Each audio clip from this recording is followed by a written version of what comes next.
For 29 years, he had studied how the brain steals others' experiences and turns them into skills. He wrote his dissertation. He digitized the memories of the dying. And now he himself was a goblin at the bottom of a pit, and his body was doing it directly, without any equipment, with a single touch of the dying. But first, there was the smell. A thick wall of rotten flesh and urine and wet wool. So thick you could bite off and chew the air. Daniel lies on the earthen floor. The pit rises 2 times his height. Crooked poles cover it from above, and gray dawn seeps through. He raises his hand and freezes.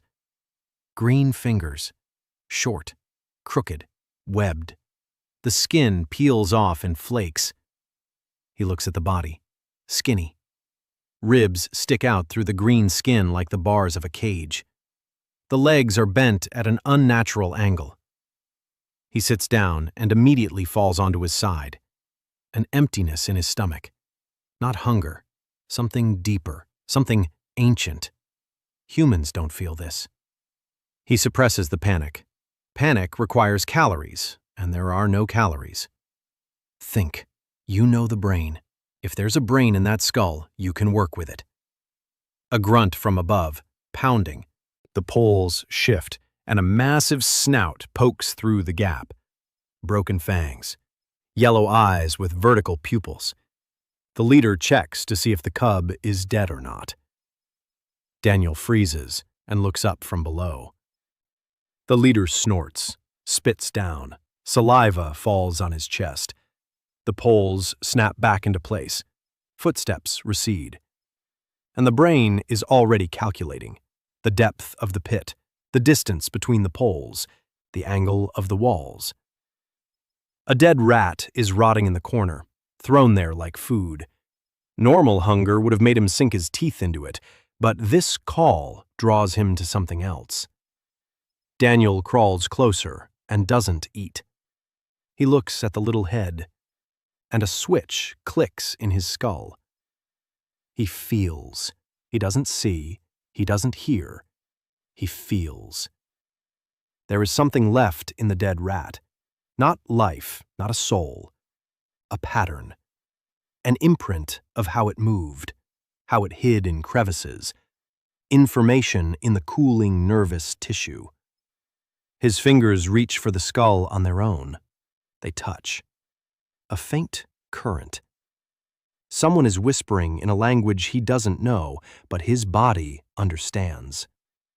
A second later, the current breaks. The rat has been dead for too long, but a second is enough. His body knows how to extract knowledge from another's brain. Not flesh, not blood. Knowledge. The match is too precise to be a coincidence, but more on that later. Right now, the task. Get out, don't die, find a fresher brain. A day passes. No one is coming. A camp lives above, grunting, squealing, the clatter of stone against stone. They've forgotten about the pit with the trash cub. Daniel examines the body. The arms are short, but the fingers are grasping. The webbing provides a grip. The legs are crooked, but the muscles are dense. A body built for bursts of speed and climbing, not for combat. Vision in the semi-darkness picks out every crack in the wall. Hearing picks up 2 goblins about 20 paces away, goblins fighting over meat 20 paces away. The body is weak. The sensors are superb. The brain of a neuropsychologist in a body with perfect sensors. He almost smiles. His lips won't obey. Day 2. Hunger becomes a beast, already familiar. It makes his hands shake and his vision darken.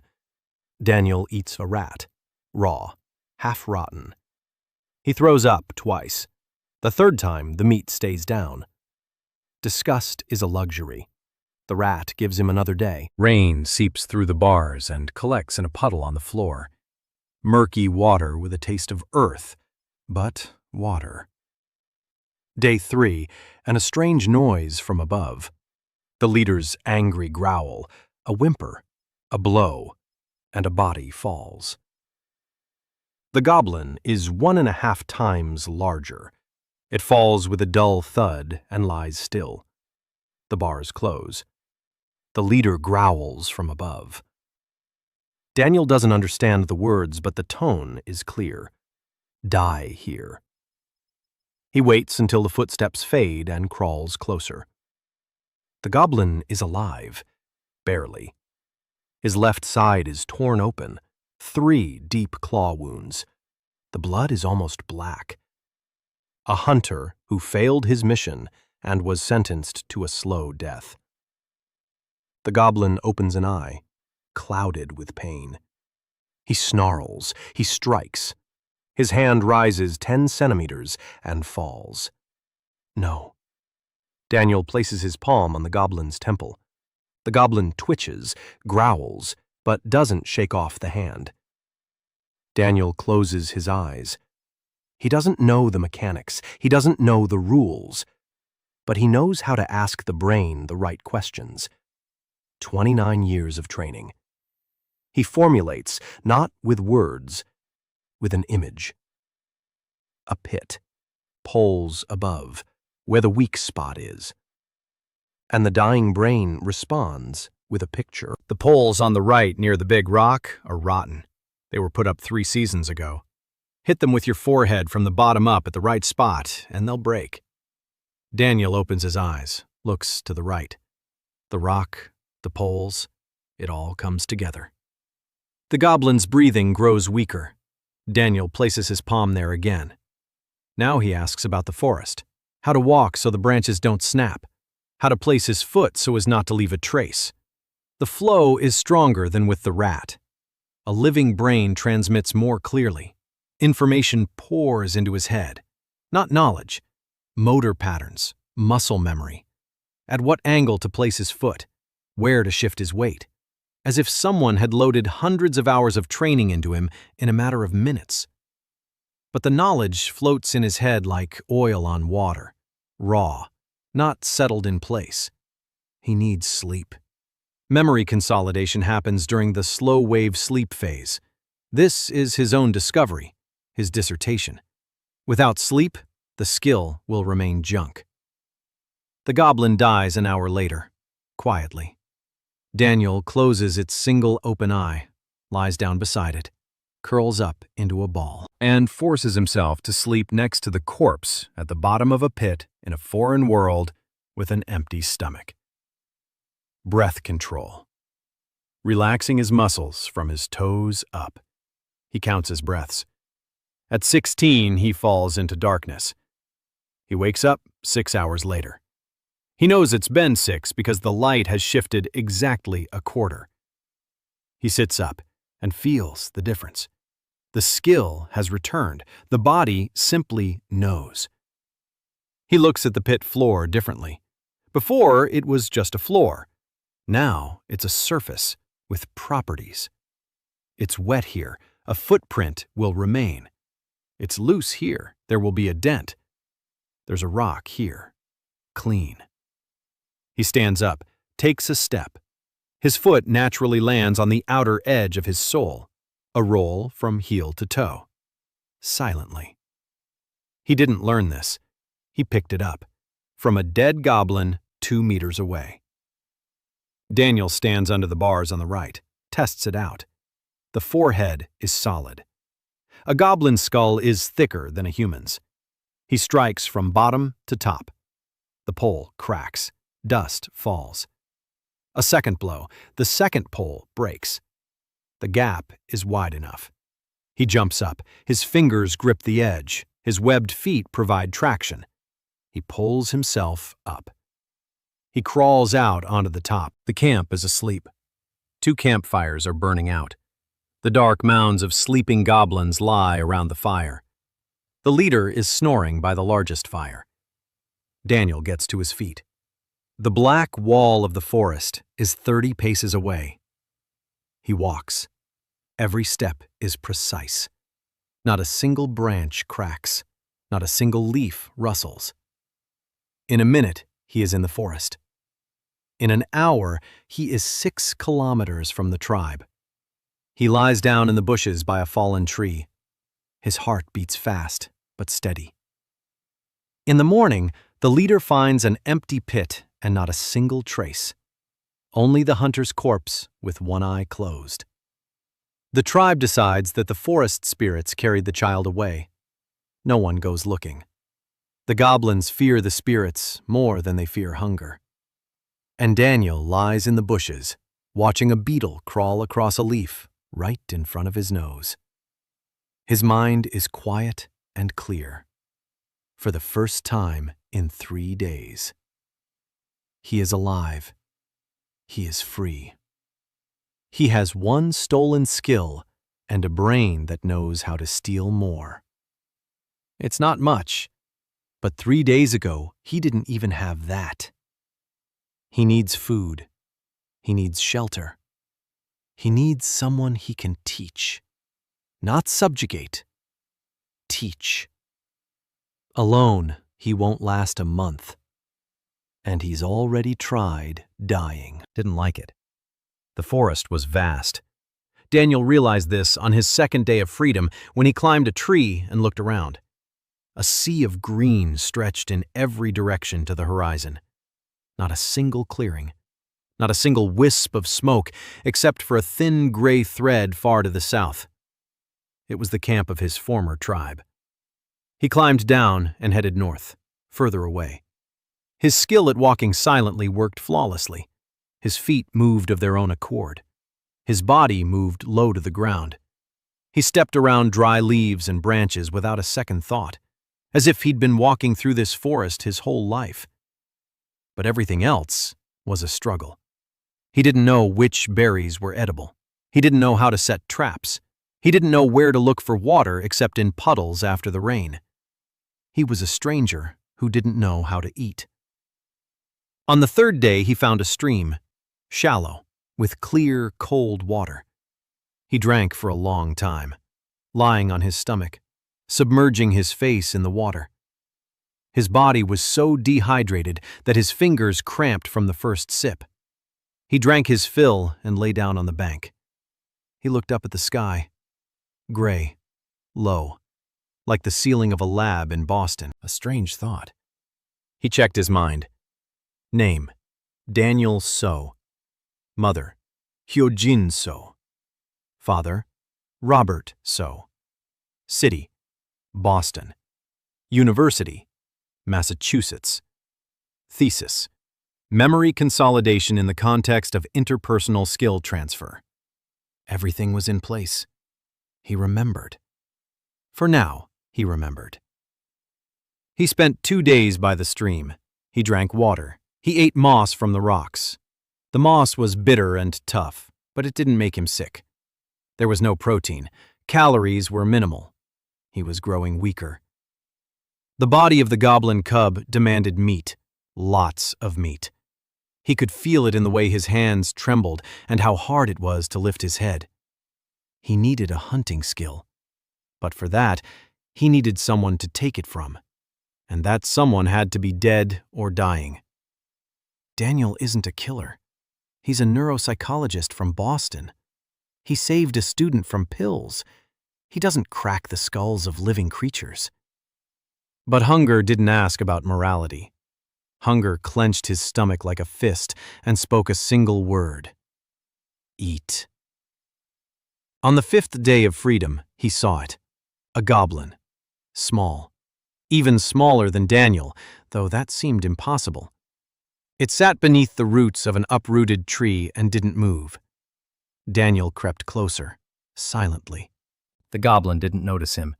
He sat with his eyes open, staring at a single point, breathing slowly. Too slowly. Daniel walked around him and looked at him from the front. Green skin, large ears, short legs, a jagged scar on his neck. On his side, an old burn. Skin so thin it was almost transparent. His ribs jutted out more than Daniel's. This goblin had been starving for a long time. Maybe a week. Maybe 2. Daniel sat down across from him, 3 paces away. The goblin finally noticed him. He flinched, crawled back under the roots, bared his teeth, growled. But the growl was quiet and weak. Not a threat. Fear. Daniel didn't move. He sat and watched. Then he slowly raised his hands, showed his empty palms. The goblin looked at him. The growling stopped.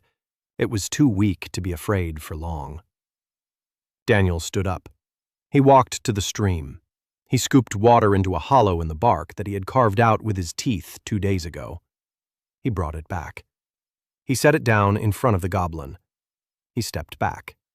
He sat down. He waited. The goblin looked at the water, then at Daniel, then back at the water. Then it grabbed the bark with both hands and began to drink, greedily, spilling it, choking. Daniel waited. When the goblin had finished drinking, it set the bark on the ground and looked at Daniel. There was something new in its yellow eyes. Not fear, not anger. A question. Daniel pointed at himself, uttered a sound. Grek, his goblin name. The one he'd heard from the leader before they threw him into the pit. Trash. Useless. Grek. The goblin blinked, then pointed at himself. Ugh. Daniel nodded. Ugh. They spent the next 3 days together. Daniel pieced together Ugg's story bit by bit, through gestures and fragments of goblin growls that he began to decipher. Ugg was from a different tribe, not from the gray hairs, from the southern ones.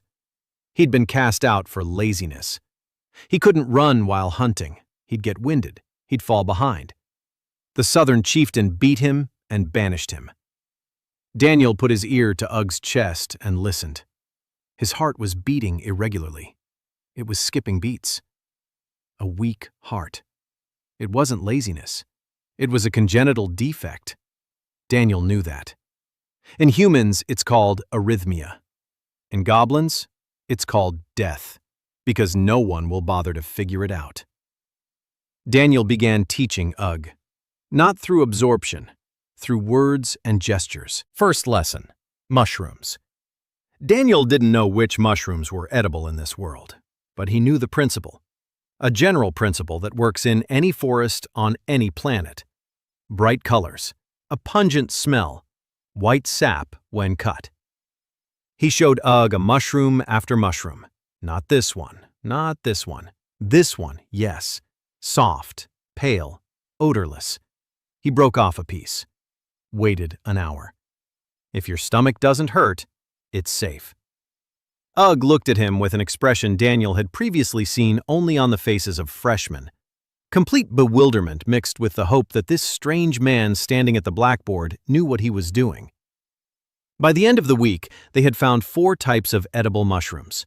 1 type of root resembling a carrot. Larvae under the bark of dead trees. Ugg ate the larvae with relish. Daniel ate them with the face of a scientist, conducting an unpleasant but necessary experiment. Protein is protein. They started to gain weight. A little. But enough for their hands to stop shaking. On the 10th day of freedom, Daniel found a dead deer. It had been killed by something large, a bear or a large wolf. The carcass was fresh. The flies hadn't gotten to it yet. Daniel looked at the deer and thought, meat. Lots of meat. But not just that. The brain. A deer's brain. Inside it were motor patterns. How to run through the forest. How to leap over roots. How to sense a predator 100 paces away. Survival skills honed over years of living in this forest.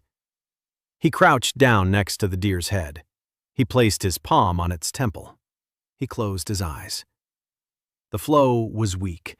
The deer had died several hours ago. The flesh was already cooling. But something had seeped through. A fragment. Not a complete skill, but a fragment. How to sense the direction of the wind with your skin. Not with your nose, with your skin. The fine hairs on the deer's body caught the air currents, and the brain interpreted them as a map of sense. Daniel had no fur, but his green skin was sensitive, very sensitive. Maybe it would work. He opened his eyes and stood up. His head was buzzing. He needed sleep. He called for Ugg. They butchered the deer, without a knife, with teeth and claws. It was long and messy and disgusting. But they had meat. They ate until their bellies were full.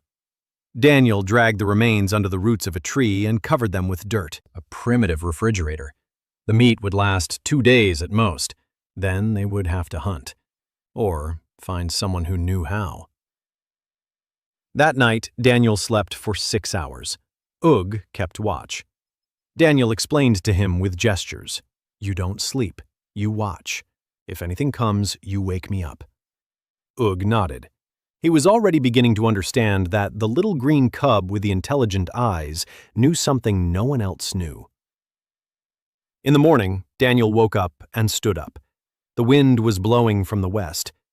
He knew this before he even opened his eyes. His skin told him. A fragment of the deer's skill fell into place. Not completely, just a piece. But that piece was worth more than all the meat they'd eaten. On the 12th day, they found the third one, a goblin girl, young, with a cub in her arms. She was sitting at the foot of a cliff, rocking the child. The cub wasn't crying. The cub was dead. Daniel could tell by the color of its skin, gray-green instead of bright green. The goblin girl knew, but she couldn't let go. She had been rocking it for maybe a day, maybe 2. Her face was blank. Her eyes were dry. She was one of the gray-haired. Daniel recognized the scars on her arms, distinctive marks. The tribe used to cut hunters for good luck before hunt. She had left on her own, or been driven out. It didn't matter. She was alone with a dead child, and in a couple of days, she would die too. Daniel approached. She didn't react. He sat down beside her. Ugg stood 3 paces away, unsure what to do. Daniel didn't know the goblin words for what he wanted to say, but he knew something else. He reached out and placed his hand on her shoulder. She flinched. She looked at him, and in her eyes, he saw what he had seen 1,000 times in hospital waiting rooms and hallways. Grief that is greater than the body that carries it. He didn't say anything. He didn't explain anything. He just sat there beside her, silently, his hand on her shoulder. 10 minutes, 20, an hour. Then she laid the baby on the ground herself. Daniel helped her dig a hole, a small one. They buried the little one. Daniel placed a stone on top. Ugg brought a flower, yellow, ugly. But it was the first time a goblin had placed a flower on a grave. The goblin girl's name was Vag. She didn't speak for 3 days after that. She followed them in silence. She ate what they gave her. She slept when they spoke. On the 4th day, she gathered mushrooms on her own for the first time and brought them to Daniel. The right ones. All 4 kinds. She had memorized them. Daniel looked at her, then at Ugg. Two students. One can't run, the other can't speak. But both know how to learn. That's enough. On the 15th day of freedom, Daniel began to build. He spent 2 days choosing the spot. A small clearing between 3 large trees. A stream 20 paces away. A rock on one side shields it from the wind. A view on 2 sides through gaps in the brush. A single entrance path. He showed Ugga and Vag what to do. Dig, not a burrow, a pit.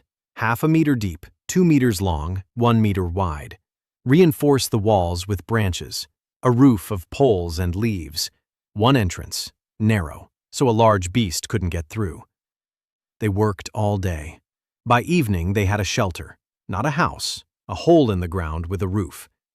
But for the first time in his entire short goblin life, Daniel slept not in the open air, but under something. He lay in the shelter and stared into the darkness. Ugg snored on his right. Vag was silent on his left. Rain pounded the leaves on the roof. Drops seeped through the cracks and fell on his face. He thought. 15 days ago he woke up in a pit. Now he had 2 goblins who trusted him. A roof. A 2-day supply of mushrooms. One stolen skill and one fragment. That wasn't enough. It was catastrophically insufficient. He needed a weapon. He needed knowledge of herbs. He needs to understand the rules of this world, because this world lives by rules. He's already seen it. Monsters aren't chaotic. They evolve, according to some system, and that system determines who lives and who dies. He has to understand it, hack it, use it, or it will use him. The rain picked up. The roof was leaking. Daniel closed his eyes. Tomorrow he would head further east. Ugg had said there was a human road to the east. Where there is a road, there are people. Where there are people, there is knowledge. Where there is knowledge, there is a chance. A small, green chance. He smiled in the darkness. For the first time in 15 days. His facial muscles were uncooperative, but the smile came out. Daniel had been surviving alone in the forest and had found his first ally. An outcast goblin named Ugg with a sick heart. Then they were joined by the goblin girl, Vag, who had her cub. Daniel began teaching them the basics and built their first shelter. He gained a skill fragment from a dead deer and learned to feel the wind with his skin. Now he needs knowledge of the world, and he intends to head for the human road. They found the human road on the 18th day. A narrow dirt road cut through the forest from south to north. Wheel ruts, horse hoof prints, dry horse manure. Daniel lay in the bushes at the edge of the road and studied the tracks. Ugg lay nearby, breathing heavily. Vag sat behind a tree a little further away and looked into the forest. She still hadn't spoken, but her eyes had come alive. She had begun to notice things. Berries, animal tracks, snake holes. She silently pointed them out to Daniel. He nodded. He took note. Vag was observant. That was valuable. They waited by the road for 2 days. On the 3rd day, they heard footsteps. Heavy, uneven. One person. Daniel pressed himself against the ground and peered through the leaves. A man was walking down the road. A large man, in a leather jacket and high boots. A crossbow slung over his shoulder. A knife and a bundle of snares on his belt. A poacher. He walked unsteadily. His right leg dragged. A dark stain on his left thigh. Blood. He was wounded. Not badly, but enough to slow him down and make him lose his caution. He wasn't looking around. He was watching his step, counting the steps to the nearest cover. His face was gray with pain and exhaustion. Daniel thought quickly. This man carries dozens of skills in his head. How to set traps, how to gut an animal, how to read tracks, how to tan hides, how to predict the weather by the clouds. Everything needed to survive. But this man is alive. He isn't dead. And Daniel isn't going to kill him. He's a neuropsychologist, not a killer. So a different approach is needed. The poacher stopped. He sat down on the side of the road. He took off the boot from his right foot. The cut on his thigh was deeper than it seemed. The blood wouldn't stop. He cursed under his breath. He pulled out a rag. He wrapped his leg. With a dirty rag. Daniel closed his eyes. A dirty bandage on an open wound. Infection within a day. Fever in 2 days. Without help, this man will die in a week, maybe sooner. He opened his eyes. The poacher put on his boot and moved on. Slower than before. Daniel stood up. He motioned to Ugu. Let's follow him, quietly. They followed the poacher until evening. The man had slowed to a crawl. He was swaying. He found a fallen tree and lay down next to it.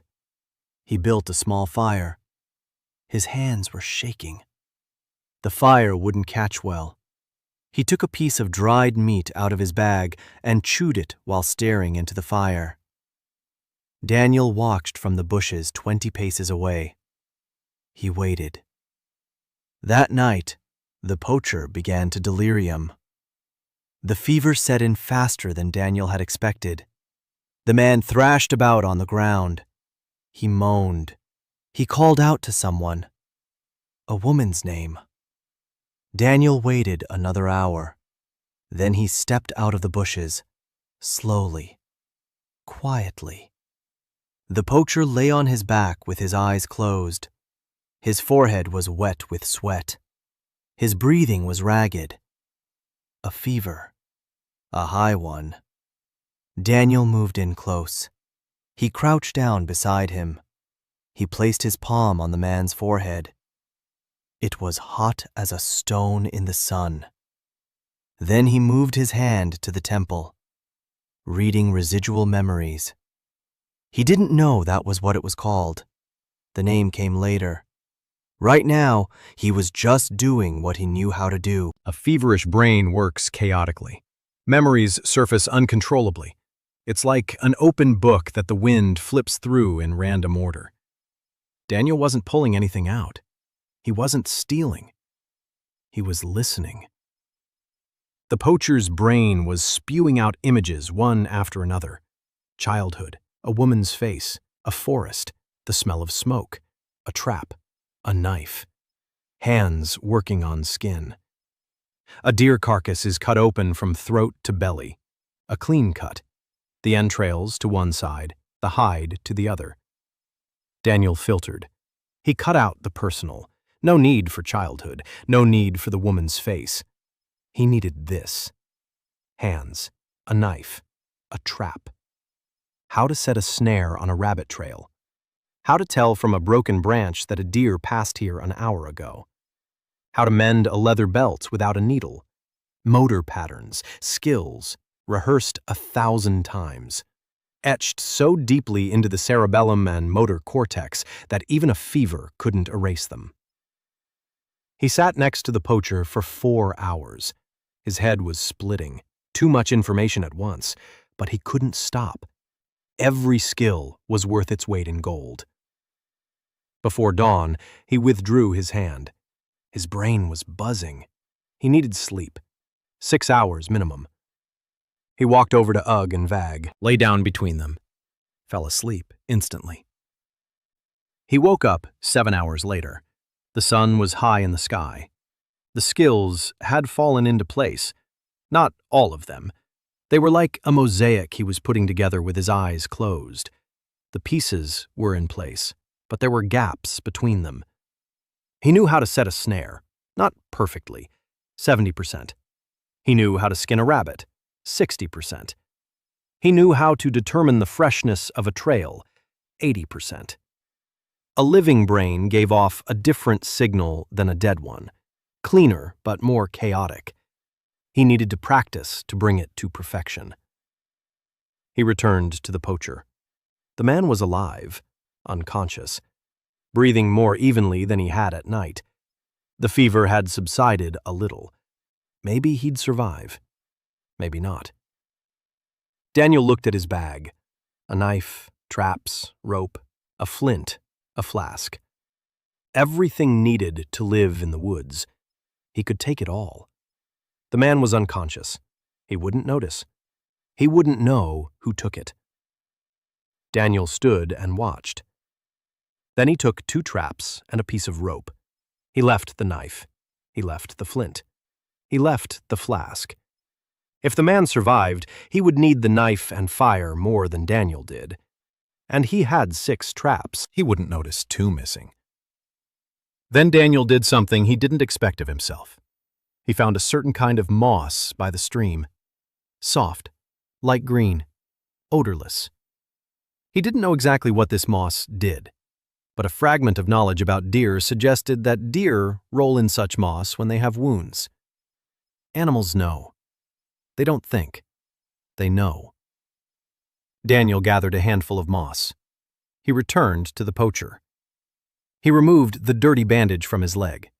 He placed the moss on the wound. He wrapped it with a clean piece of cloth from the man's own bag. He secured it. The man groaned but didn't wake up. Daniel placed a flask of water next to his hand, so that when he woke up, he could reach it.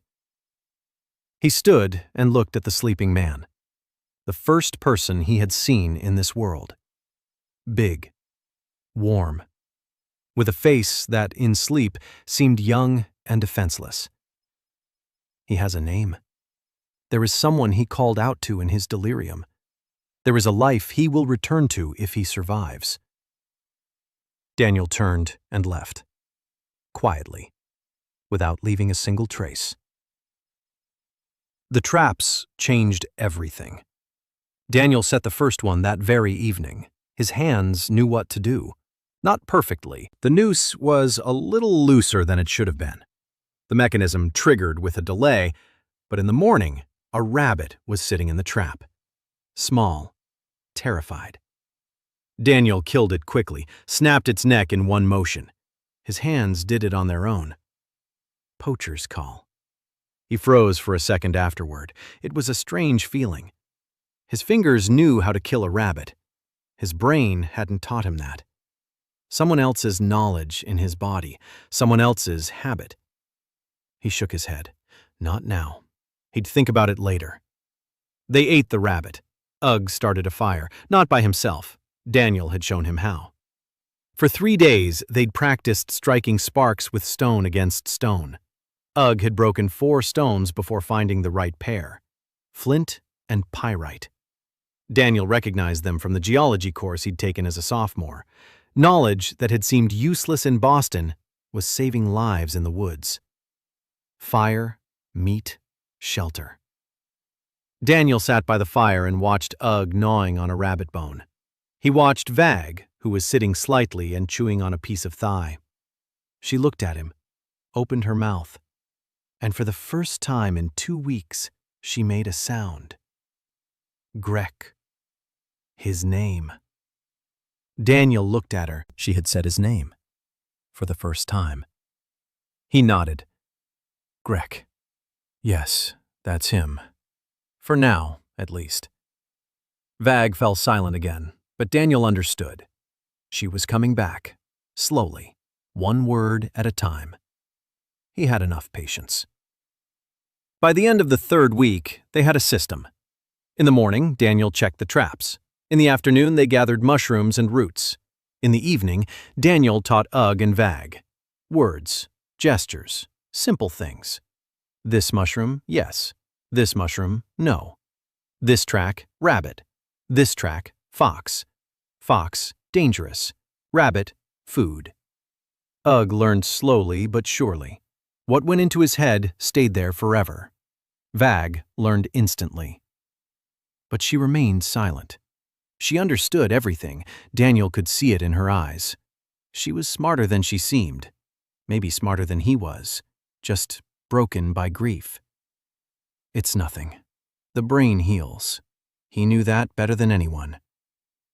On the 25th day, 3 more came to them. Goblins. Young ones. From the gray-furred. They had run away after their leader killed one of them for stealing a piece of meat. They had come, drawn by the smell of smoke. They stood at the edge of the clearing and looked at the fire, at the shelter, and at the rabbit skins hanging there. They looked as if they had seen something impossible. Goblins don't build. Goblins don't dry hides. Goblins don't sit quietly by the fire and take turns eating. Daniel went out to them. He held out his empty palms. He pointed to the food. He pointed to the shelter. Then he pointed to the ground next to him, a simple gesture. Sit down. Stay here. 2 sat down immediately. The 3rd stood and watched for another minute. Then he sat down too. By evening, there were 6 of them. A small pack. No, not a pack. Daniel didn't want to call it a pack.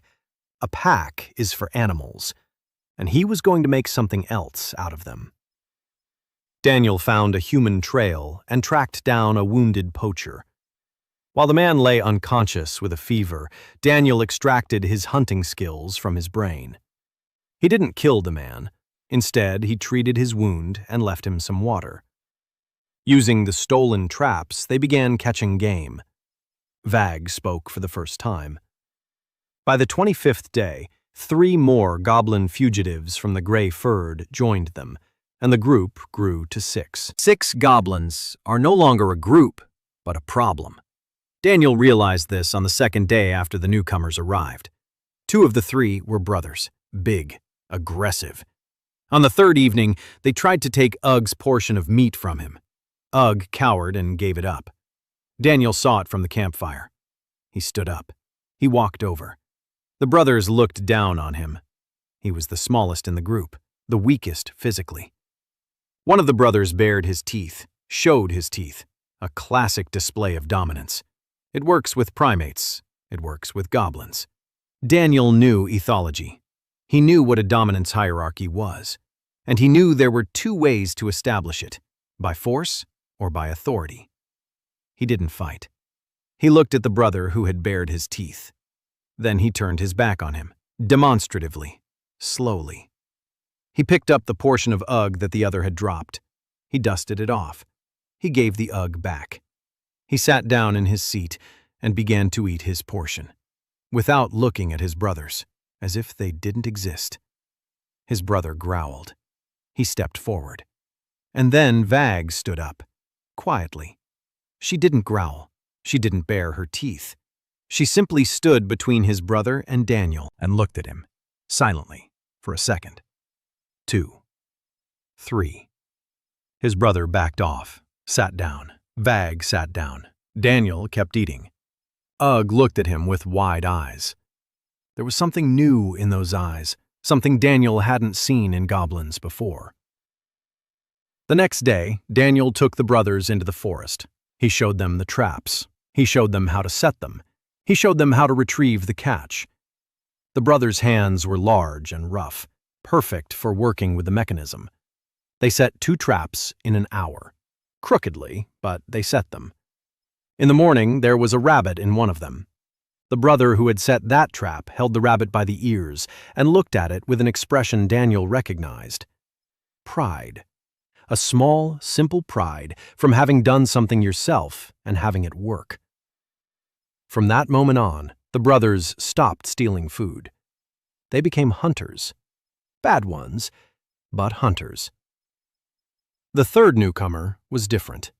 Small, quiet, long, nimble fingers. He didn't hunt. He gathered. Stones, twigs, pieces of bark.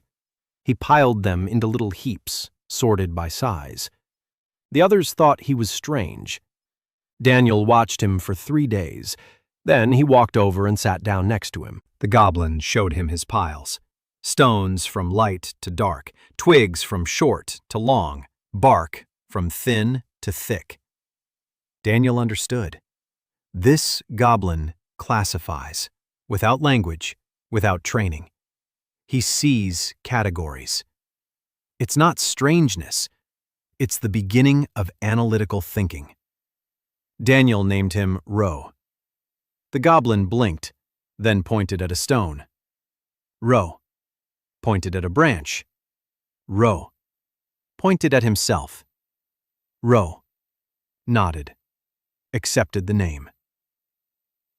A month. 30 days in the forest. Daniel stood at the edge of the clearing and counted. 6 goblins, 2 traps working daily, a 5-day supply of dried mushrooms. The shelter had been expanded. Now it had 3 sections, 1 for sleeping, 1 for storing food, 1 for working.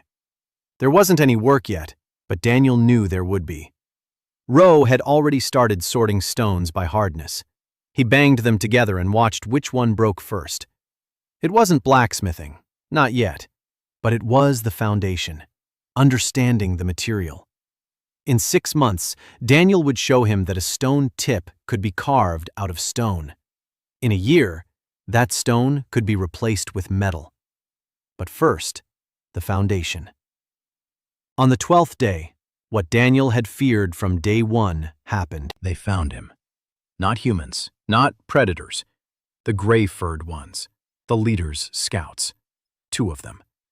They stood at the edge of the clearing and looked at the campfire and the shelter and the 6 goblins sitting around the fire, taking turns eating. Their faces showed confusion. They had followed the tracks of the 3 fugitives. They found something else. Daniel saw them first. His skill in moving silently gave him a keen sense of movement in the forest. He raised his hand. All 6 froze. Silence. Then Daniel stood up and walked toward the scouts. One of them recognized him. Grek, the trash cub the spirits had taken away. Only the spirits hadn't taken him away. He stood before them, alive, in a camp with a fire and food and subordinates. The scout backed away. Another grabbed a spear. Daniel stopped, raised his hands, empty palms. Then he pointed at the campfire, pointed at the meat over the fire, pointed at the scouts. A simple gesture. Food for you. The scouts exchanged glances. Hunger was stronger than fear. They approached. They sat down. They ate greedily, in silence. Then one of them looked at Daniel and asked, not with words, with a gesture. He swept his hand across the clearing. How? Daniel didn't answer. He made another gesture. He swept his hand over his 6 companions. Then he pointed at the scouts. Then he pointed at the sky, at the trees, at the ground, then back at everyone. A simple thought. Together. All of this. Together. The scouts left in the morning. Daniel knew they would return, knew they would tell the chief, knew the chief would either come himself or send more. And he knew that by this point, he had to be ready. Not for battle, for a conversation. The very important conversation in his new life. He had been preparing for 10 days, teaching his brothers how to handle spears, not to fight, to stand, to keep formation, to look dangerous. This wasn't combat training, it was theater. He knew from ethology that most conflicts among primates are resolved through display, not fighting. Show that you are strong, and you won't have to prove it. The brothers were large. In formation with their spears, they looked imposing. He gave Vag a different task. She was to prepare food, lots of food. Rabbits, mushrooms, roots, to smoke, to dry. When the leader arrives, he must see abundance, not just a camp. A place where there is more than enough. Goblins follow strength, but they stay where they are fed. Ro received a 3rd task.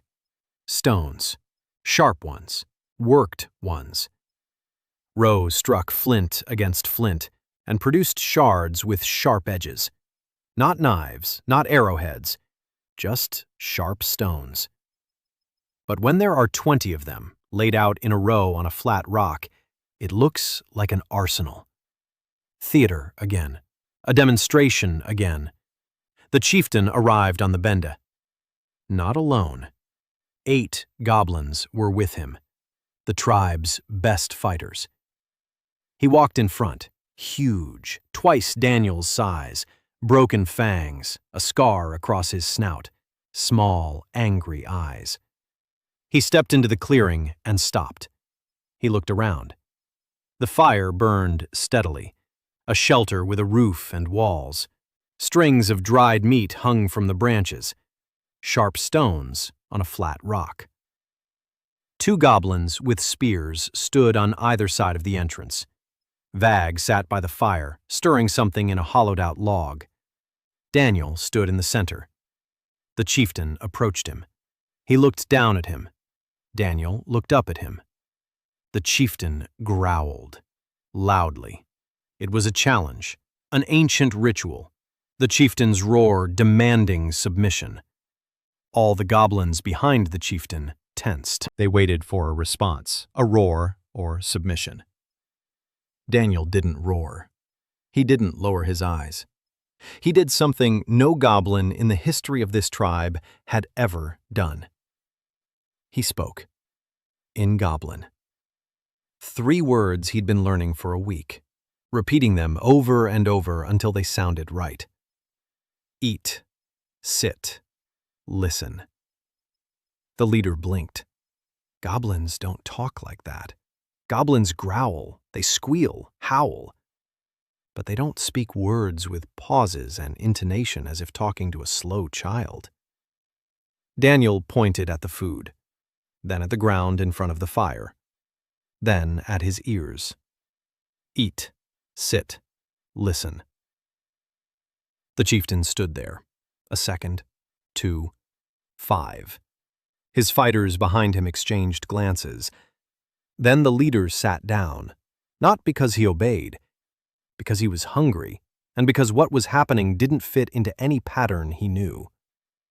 When a pattern breaks, even the dumbest predator freezes and waits. Vag handed him a bowl, carved out of wood, inside boiled meat with mushrooms. The leader looked at the bowl, then at Vag, then at the meat. Then he began to eat. His fighters received bowls too. They ate in silence, quickly, greedily. The gray-furred ones were starving. You could see it in their ribs. Daniel knew that without the 3 escaped hunters, the tribe was losing its prey. Without prey, there is hunger. Hunger is weakness. Weakness is death. The chief hadn't brought his warriors to bring back the fugitives. He'd come because the tribe had nothing to eat. Daniel waited until the chief had finished eating. Then he spoke again, slowly, 1 word at a time. More with gestures than with words. He pointed to the food. He pointed to the traps. He pointed to his brothers. He pointed at the forest. A simple chain. Traps catch food. I know how to make traps. I'll teach your people. Yours will be fed. The chief listened. His small eyes moved from Daniel to the traps and back. He didn't understand the logic. He understood the result. Meat in a bowl. That's the only proof he needs. The leader nodded, once, sharply. Then he stood up. He walked toward the edge of the clearing. Halfway there, he stopped. He turned around. He looked at Daniel. And for the first time, he said his name not as an insult, but as an address. Grek. Daniel shook his head, slowly. He pointed at himself. He said his new name. Grain. The leader frowned. He didn't understand the difference.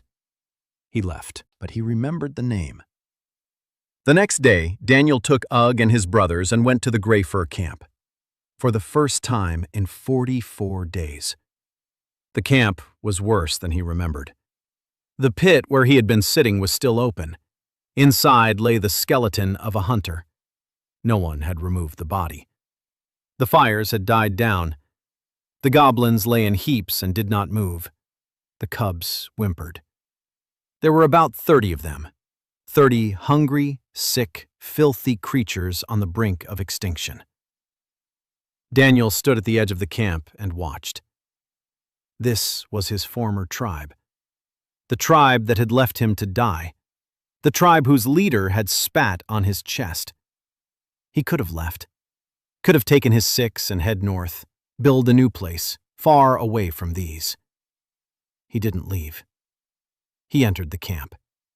He took out a bundle of dried meat. He began to hand it out. A piece to each one, small portions, enough to stop the hunger-induced shivering. The goblins grabbed the meat and ate it without chewing. They looked at him as if he were some kind of mystery. Small, weak, with meat. Giving it away, not taking it away. Their brains couldn't process this information. Daniel knew. He knew that the first step toward change is cognitive dissonance. Break their expectations, and the brain begins to rebuild its model of the world. These goblins expected the strong to take. He was showing them that the smart give. This shattered everything they knew. That night, Daniel slept in the Greyford camp for the first time. Not in a pit. On the ground by the fire, next to Ugg and Vag. The leader watched him from his corner, not with hatred, with something else, with a caution bordering on interest.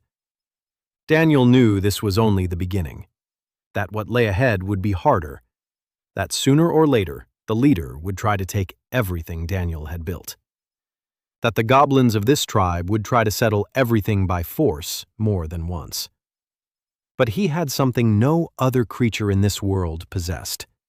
He knew how the brain worked, and he knew that the brain could be changed, any brain. It just took time and the right sequence of steps. The first week at the camp was a bloodless war. Every morning, Daniel woke up before everyone else. He would leave the shelter, walk to the stream, wash his hands, wash his face, return, build a fire. Only then would he start his day. 30 goblins watched this ritual every morning, at first with bewilderment, then with irritation, then with curiosity. On the fourth day, Ugg also washed his hands in the stream, simply because he did everything Daniel did. On the sixth day, the brothers. On the 10th, half the camp. No one knew why, but the little goblin with the intelligent eyes did it every day, and the little goblin with the intelligent eyes was the only one who knew where the food came from. The connection was simple and powerful. He knows. Do as he does. The leader didn't wash. The leader sat by his fire, eating raw meat and watching Daniel with an expression that slowly shifted from contempt to wariness. Daniel wasn't in a hurry. The leader was a problem, but not an urgent one. The urgent problem was the shaman. Old Hat appeared on the third day after his return. She emerged from her burrow at the edge of the camp, small, hunchbacked. Her skin was dark green, almost gray with age. Eyes yellow and cloudy, but alive. A pipe in her teeth from which sweetish smoke drifted. She approached Daniel, circled him, looked him in the eyes, then said a phrase he didn't understand, a long one, in Old Goblin, a language no one else in the tribe remembered anymore. Daniel looked at her silently. Hat repeated it. He didn't understand again. She spat at his feet, went back into the burrow. Daniel stood there and thought. A shaman. The tribe's keeper of memory. She knows things no one else knows, and she had already decided that he was the enemy. On the 5th day, Hat began her war. She didn't attack. She told stories. Every evening by the fire, she gathered 4 or 5 goblins around her and spoke, in common goblin, so everyone could understand. She told of the spirits of the forest, of the old laws, of how the goblins used to live, of how things were meant to be. The leader leads, the hunters hunt, the females give birth, the weak die. That is the law. It has always been so.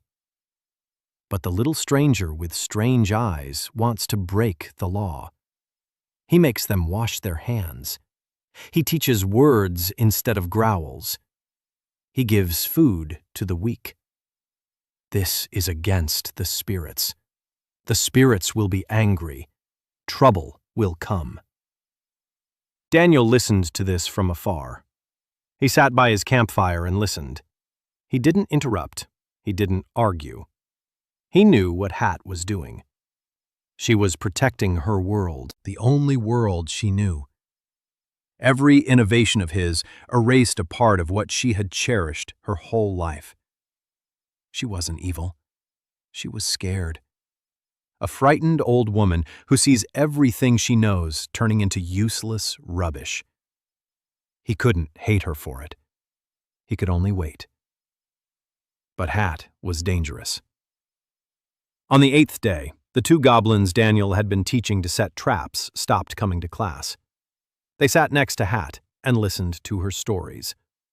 On the 10th day, one of the brothers threw his spear into the fire and said the spirits forbade spears made by an outsider. Daniel had lost 3 in 10 days. Out of 30, that's not much, but the trend was clear. Hat was slowly pulling the tribe back, toward hunger, toward filth, toward the death they were used to. And she was convinced she was doing the right thing.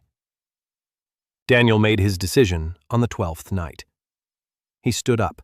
He went to Hat's den, alone, without Ugg, without the brothers. He stood at the entrance. He coughed. Hat was sitting inside. The pipe was burning. Smoke curled toward the ceiling. She looked at him, silently. Daniel sat down on the floor in front of her. He pulled from his belt the thing he'd been making for 3 days. A piece of bark, flat, polished with a stone. On it, with a sharp shard, he had scratched lines. 23 lines, one for each day since his escape from the pit. A primitive calendar, the first record in goblin history. He placed the bark in front of Hat, pointed at the lines, pointed at himself, then pointed at her, and uttered 2 words in Goblin. "Tell me, I'll write it down." Hat looked at the bark, at the lines, at him.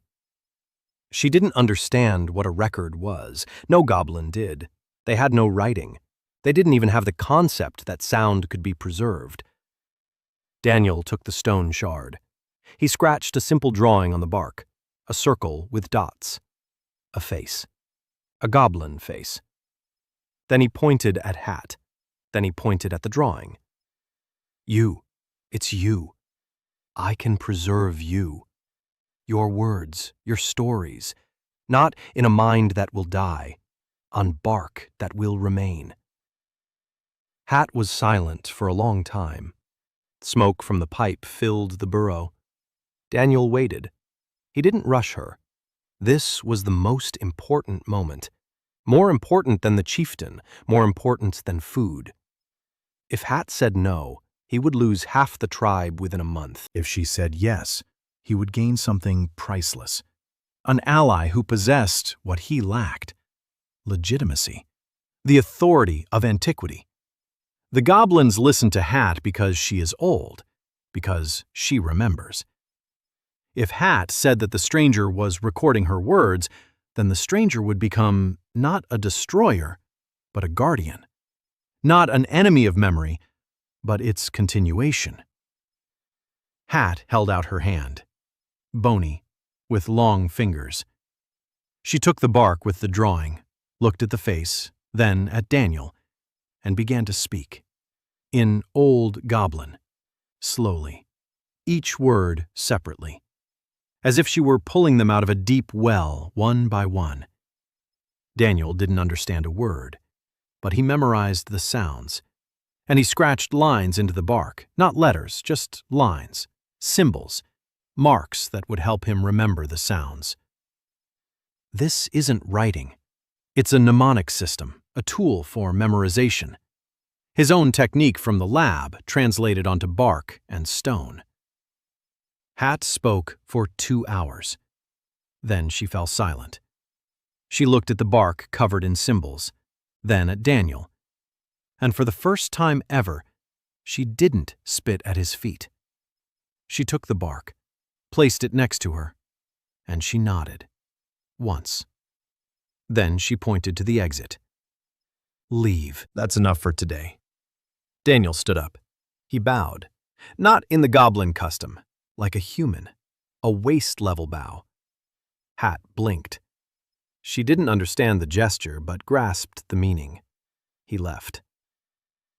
The next evening, Hat didn't talk about spirits or ancient laws. She was silent. She sat by the fire with A and watched the fire. The goblins who came to her for stories waited. She didn't speak. An hour later, they dispersed. 2 of them came to Daniel the next morning and asked with gestures when the lesson would be.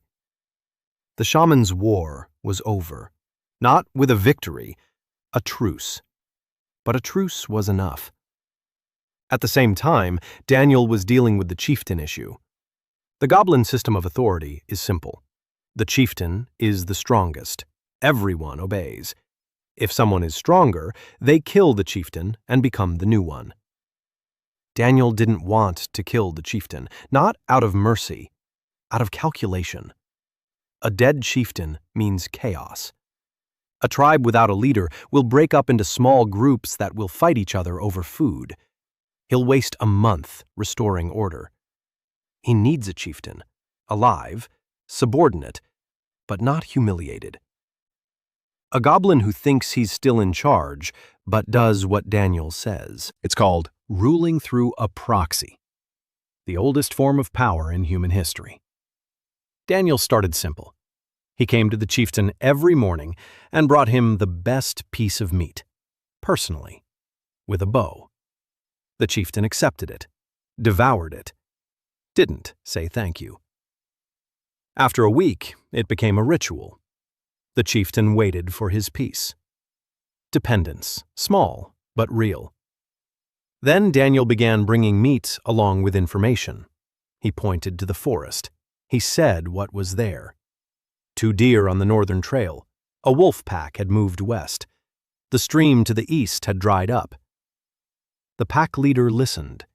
At first, for the meat. Then for the information. Because the information turned out to be accurate. The deer were where Daniel said they were. The wolves had gone where he pointed. The pack leader began to ask, with gestures, what to do, where to go. Daniel answered, simply, briefly. There. Not there. Wait. Now. 3 weeks later, the leader didn't make a single decision without first looking at Daniel. The tribe saw it. The tribe understood, not with words, by instinct. The chieftain is strong, but the little goblin knows, and the chieftain knows it. It wasn't a revolution. It was a sprouting, slow and invisible, like roots beneath the ground. On the 60th day, Daniel faced a human threat for the first time. 3 hunters from the Hellbrook barony. They had come through the gray-haired thicket for fur and goblin ears. Goblin ears fetched 2 copper coins a pair at the Hellbrook market. Daniel learned this from the scouts he had already taught to report. 3 men, with bows, with swords, heading toward the camp. They'll be here in 2 days.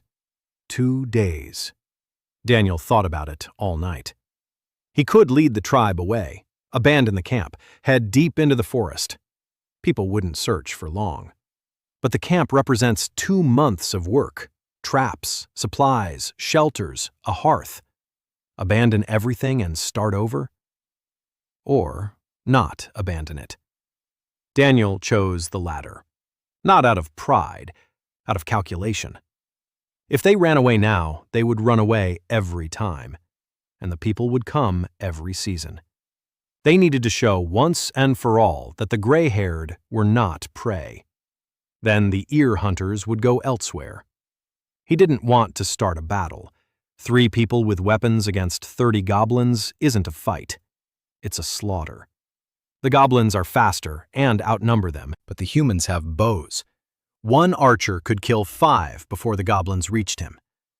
Daniel didn't want to lose 5 men. He didn't want to lose anyone. And he didn't want to kill people. Not yet, anyway. So, a 3rd way. He used his poacher's skills. Tracks, false tracks. He spent an entire day creating a network of false trails around the camp.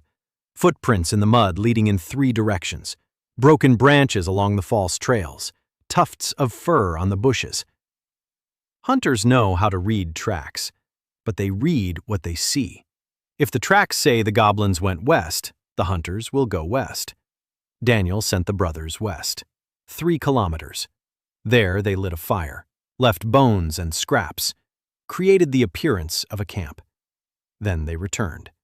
Along the stream bed so as not to leave tracks.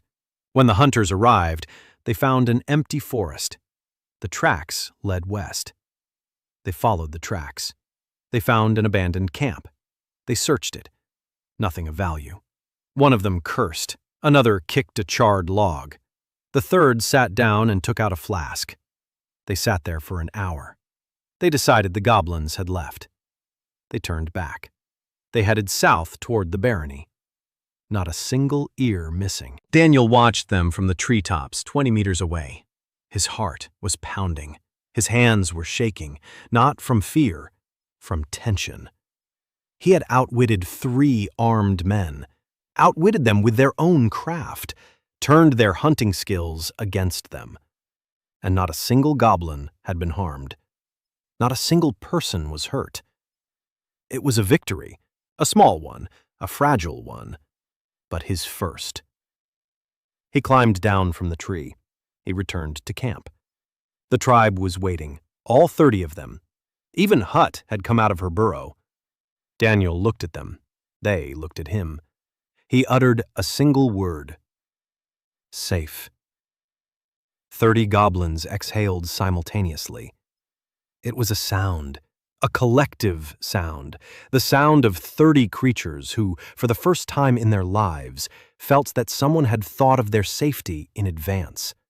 Not in the heat of the moment, not in a moment of danger. In advance. Daniel remembered that sound. It was worth more than any skill he could steal. That night he lay by the fire and looked at the stars. Unfamiliar constellations. A foreign sky.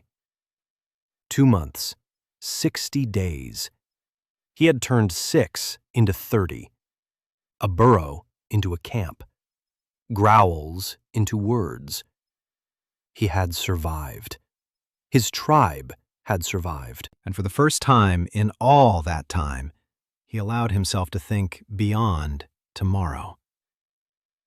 He thought about what would happen in a year, in 2, about the smithy, about the garden, about the walls, about the school, about a world where a goblin could approach a human and say hello without getting an arrow in the throat.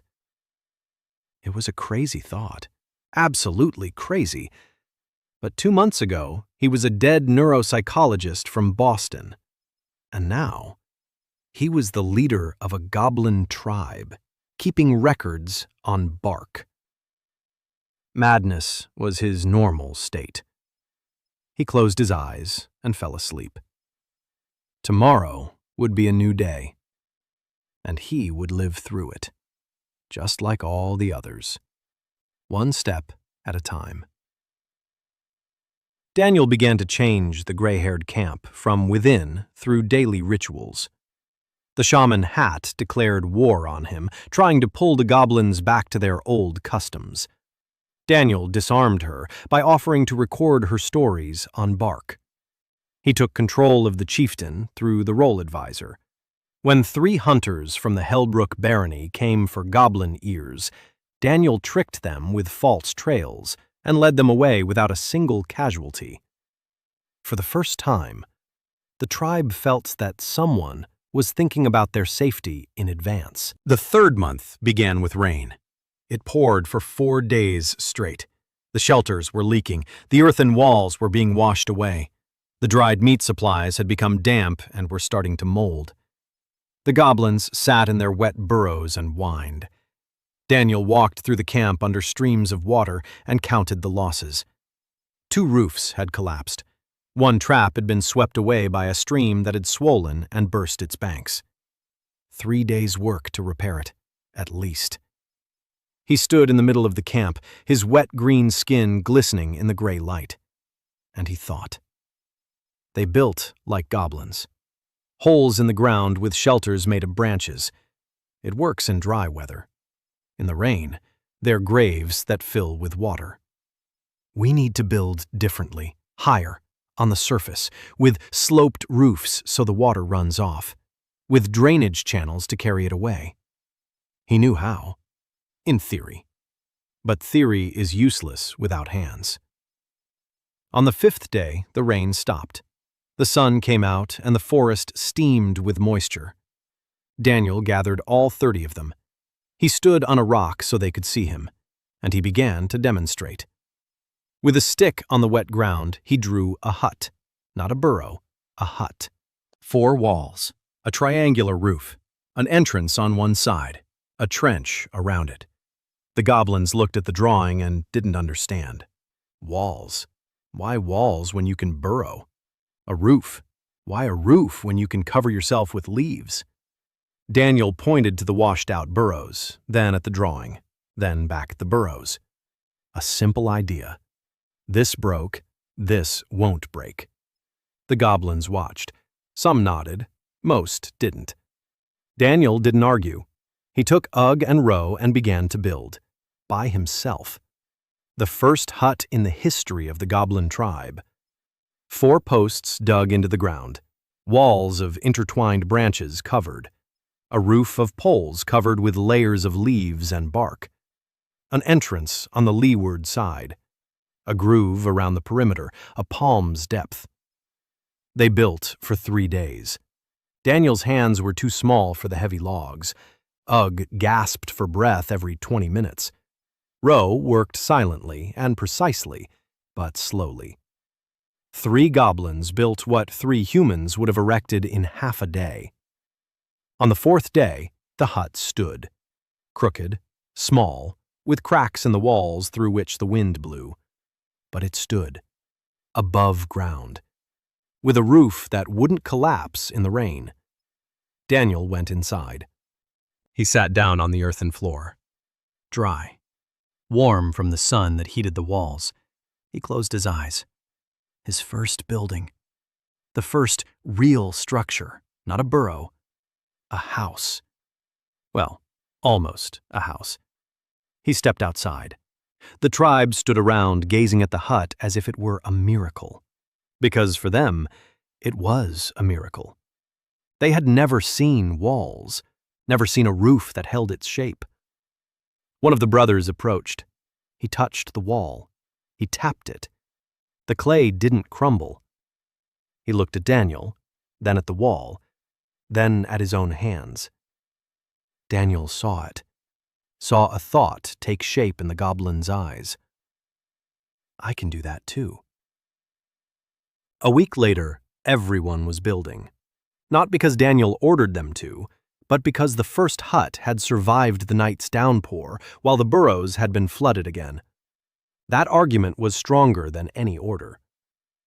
Daniel showed each group separately, how to dig holes for the posts, how to weave the walls, how to mix clay with grass so it wouldn't crack. The brothers hauled logs. Vag mixed the clay, Roe picking out stones for the foundation, sorting them by size. Flat ones for the bottom, round ones for the walls. His classification system had finally found a use. By the end of the 3rd month, there were 8 huts in the camp. Crooked, ugly, with leaky roofs and lopsided walls. But 8. For the first time, 30 goblins all slept in dry conditions at the same time. And for the first time, Daniel heard a sound he had never heard in this world before. Silence. The night silence of the camp where no one whimpers from the cold or tosses and turns on the wet ground. Just silence. And the breathing of 30 sleeping creatures. He lay in his hut and listened to that silence and thought it was worth 3 months of filth and hunger and fear. But the world wouldn't let him catch his breath. On the 78th day, Roe came running from the eastern trail. He didn't speak. He still hardly spoke, but his eyes spoke volumes. Fear. Daniel followed him. On the eastern trail, 200 paces from the camp, lay bodies. 2 goblins. Not from the gray-haired. Strangers. Stray. They had been walking through the forest and had stumbled upon something. Daniel crouched down beside them. He examined the bodies.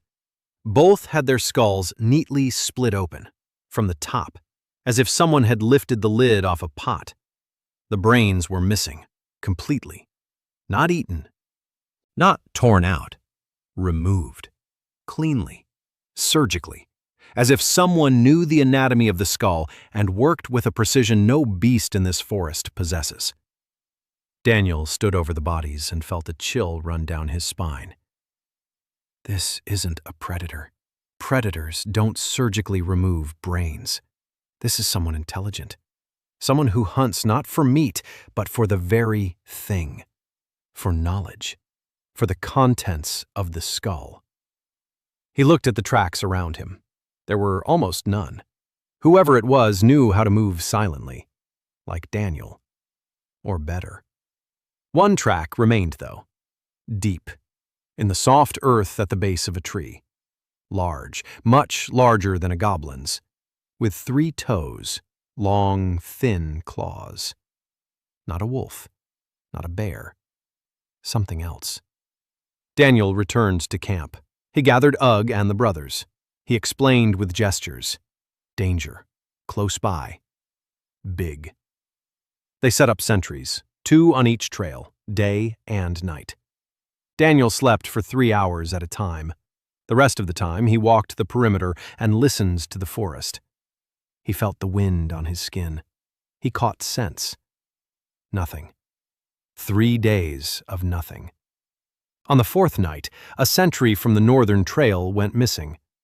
They found him in the morning. Skull split open. Brain removed. Clean. Neat. Textbook. Daniel stood over the body of his goblin and felt something inside him shift. This was one of the 3 fugitives, one of the first to come to him, who sat by the fire, who ate his food, who trusted him. Now he lay with an empty skull in the morning mist. And Daniel understood. He can't just hide anymore. He can't just throw them off the trail. Something is hunting his people, and it's hunting for the very thing he values, for the brain.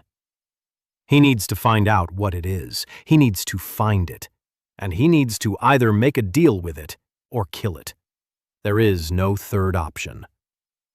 He spent the day examining the bodies, all 3.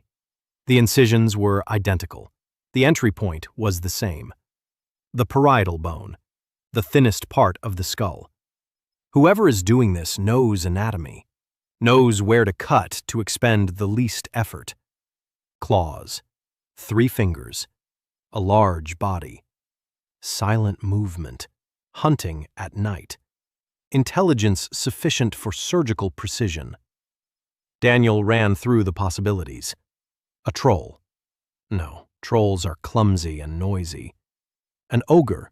Possibly, but ogres don't work with that kind of precision. Something else. Something he hadn't encountered yet. That night, he left the camp alone. Ugg tried to go with him. Daniel shook his head. Alone. Quietly. He walked through the forest using every skill he had. The silent gait of a dead hunter. Reading the wind like a deer. Reading tracks like a poacher. He headed north, toward where the creature had come from. 2 hours. 3. The forest grew denser. The trees older, the moss thicker. The air heavier. And the scent, faint, sweetish, like rotting fruit, but with a metallic note. Blood. He found the lair at dawn, a cave in a rocky outcrop. The entrance was narrow. From inside, the smell hit his nose even from 10 paces away. Daniel lay down behind a rock and waited. An hour. 2. At the end of the 3rd hour, a creature emerged from the cave. Daniel held his breath. Large, twice as tall as a goblin. Gray-blue skin, 3 fingers on each hand, claws long and thin as knives, an elongated head. No ears. Small eyes sunken into the skull. A wide mouth without lips. It moved fluidly, silently. Every step was precise and measured. It wasn't a mindless beast. It was a predator that thinks. Daniel lay behind a rock and watched. The creature stepped out into the clearing in front of the cave. It raised its head. It sniffed the air. Then it turned. It headed south, toward the camp. Daniel waited until it disappeared into the trees. Then he stood up. He had a plan. A bad one, but the only one. He ran back to camp, gathered his brothers. Uga, Ro. Explained, quickly. Traps, all of them. Set them on the northern trail, not on the ground, in the trees. The creature is tall. It walks between the trees. Nooses at head height, ropes between the trunks. Don't kill it, just hold it. For a minute. For 2. That would be enough.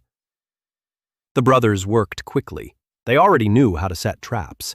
Now they were setting them between the trees, at a height that seemed absurd to them. Why so high? Because the chief said so. That was enough. Daniel spent the rest of the day preparing the second part of the plan. He found certain mushrooms, the ones he'd marked in his memory as poisonous back in the first week.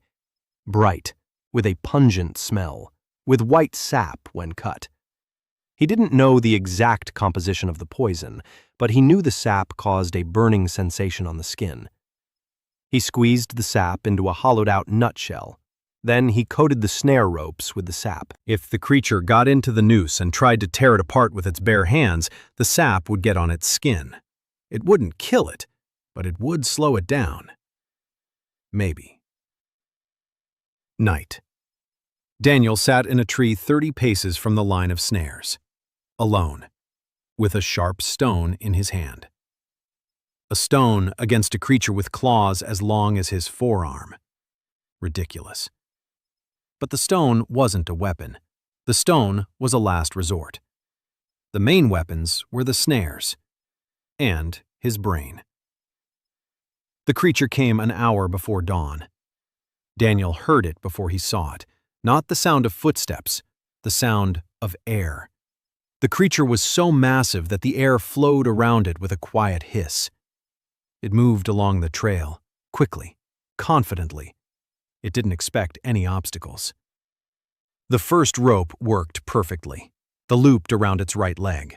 The creature jerked, growled, a low, guttural sound that made the leaves on the trees tremble. It reached for the rope, grabbed it, yanked. The rope snapped. But the sap was already on its fingers. The creature looked at its hands. The skin had turned red. It growled again, more viciously. It stepped forward. A second noose, around its left arm. A tug, a snap. A third noose around its neck. It didn't tighten all the way, but it held for 3 seconds. Daniel jumped down from the tree, not toward the creature, away from it. He ran toward the camp, fast as he could. Behind him, a crack and a roar. He ran into the camp. The brothers stood with spears. Ugg stood behind them. Vag stood by the fire with a burning branch in her hand. Daniel ran past them. He turned around. The creature emerged from the forest into the clearing. 36 goblins saw it at once. Half of them backed away. 4 fell to the ground. The brothers gripped their spears and didn't move. The creature stood at the edge of the clearing, red stains on its hands, a scrap of rope around its neck. Small eyes scanned the camp, the huts, the fire, the goblins with spears. It was thinking. Daniel could see it. It was assessing. 30 small creatures with sticks. It could kill 10 before the rest scattered. But the rest didn't run. They stood, with fear in their eyes, but they stood. Because behind them were the huts they had built with their own hands. The creature stood. A second. 5. 10. Then it turned and went into the forest. Quietly, without a sound, just as it had come. Daniel stood and watched it go. His hands were shaking. His legs wouldn't hold him. He sat down on the ground right where he stood. Ugg ran up to him. Vag ran up. The brothers gathered around. They looked at him. They waited. He raised his head, looked at them, and spoke the word he had been learning all week. In Goblin, correctly, with the right stress and intonation. Family. Daniel rebuilt the camp after the rains. Instead of burrows, the tribe began building huts out of clay and branches. An unknown creature appeared in the forest that cracks open skulls and extracts brains. It killed 2 wandering goblins and 1 of the tribe's sentries. Daniel found its lair and set up an ambush with traps and poisonous sap. The creature came to the camp, but, seeing organized resistance, retreated. The threat hasn't been eliminated, but for the first time, the tribe didn't scatter in the face of the predator. The creature didn't leave, it retreated. A difference that Daniel understood, but the tribe did not. For the next 2 weeks, he slept 2 hours a night. He patrolled the perimeter. He listened to the forest. He felt the wind. Nothing. The creature didn't come. But it didn't leave either. Daniel found its tracks 3 times, each time closer to the camp than the last. It was watching, studying, memorizing, just like him. And that thought frightened him more than its claws. On the 93rd day, Daniel made a decision that changed everything. He went to the den alone, without traps, without weapons, with a piece of smoked meat in his hand. Ugg stood at the edge of the camp and watched him go. Thag stood next to Ugg. They didn't try to stop him. They already knew that when the chief made up his mind, he made up his mind. All they could do was wait. Daniel walked for 3 hours. By dawn, he was at the cave. He sat down in front of the entrance. He placed the meat on a rock. He waited. The sun was rising. The forest was waking up. Birds were singing. A normal morning. As if there weren't a burrow just 10 paces away from him, belonging to a creature that cracks open skulls. An hour. 2. As the 3rd hour drew to a close, the smell from the cave grew stronger. A movement in the air. The creature was standing inside, right around the bend. Daniel could feel it. He couldn't see it. He could feel it, like pressure in the air. He didn't move. He sat. He waited. The creature emerged, slowly, cautiously. It stopped 2 steps away from him. Small, deep-set eyes looked down at Daniel. Intelligent, not animalistic. The creature looked at the meat, then at Daniel, then back at the meat. It didn't take it. It stood and watched. Daniel slowly raised his hand. He showed his empty palm. Then he pointed at the meat, then at the creature. For you. A simple gesture. The creature crouched down. It didn't sit, it crouched. Its head was now level with Daniel's, eye to eye. And Daniel saw. In those eyes was something he had previously seen only in a mirror. Loneliness. Ancient. Deep. Absolute. This creature was alone, for a long time, perhaps always. It didn't kill for food. It killed for what was in its head, for knowledge, for another's experience, for the feeling that you're not the only sentient being in an empty world. Daniel knew that feeling. 3 months ago, he had been lying in a pit, the only being with human consciousness on the entire planet. He reached out his hand, slowly. The creature did not flinch. Daniel touched its temple. The skin was cold and smooth, like stone. And he felt a current. Faint. Different. Not like that of goblins or humans. Deeper. Older. Images that didn't fit into human categories. A forest. But not this forest. Another. An ancient one. Huge trees that no longer exist. Creatures like this one. Many. A pack. A family. Then fire. Smoke. Screams. People with torches. And then emptiness. A long emptiness. Years.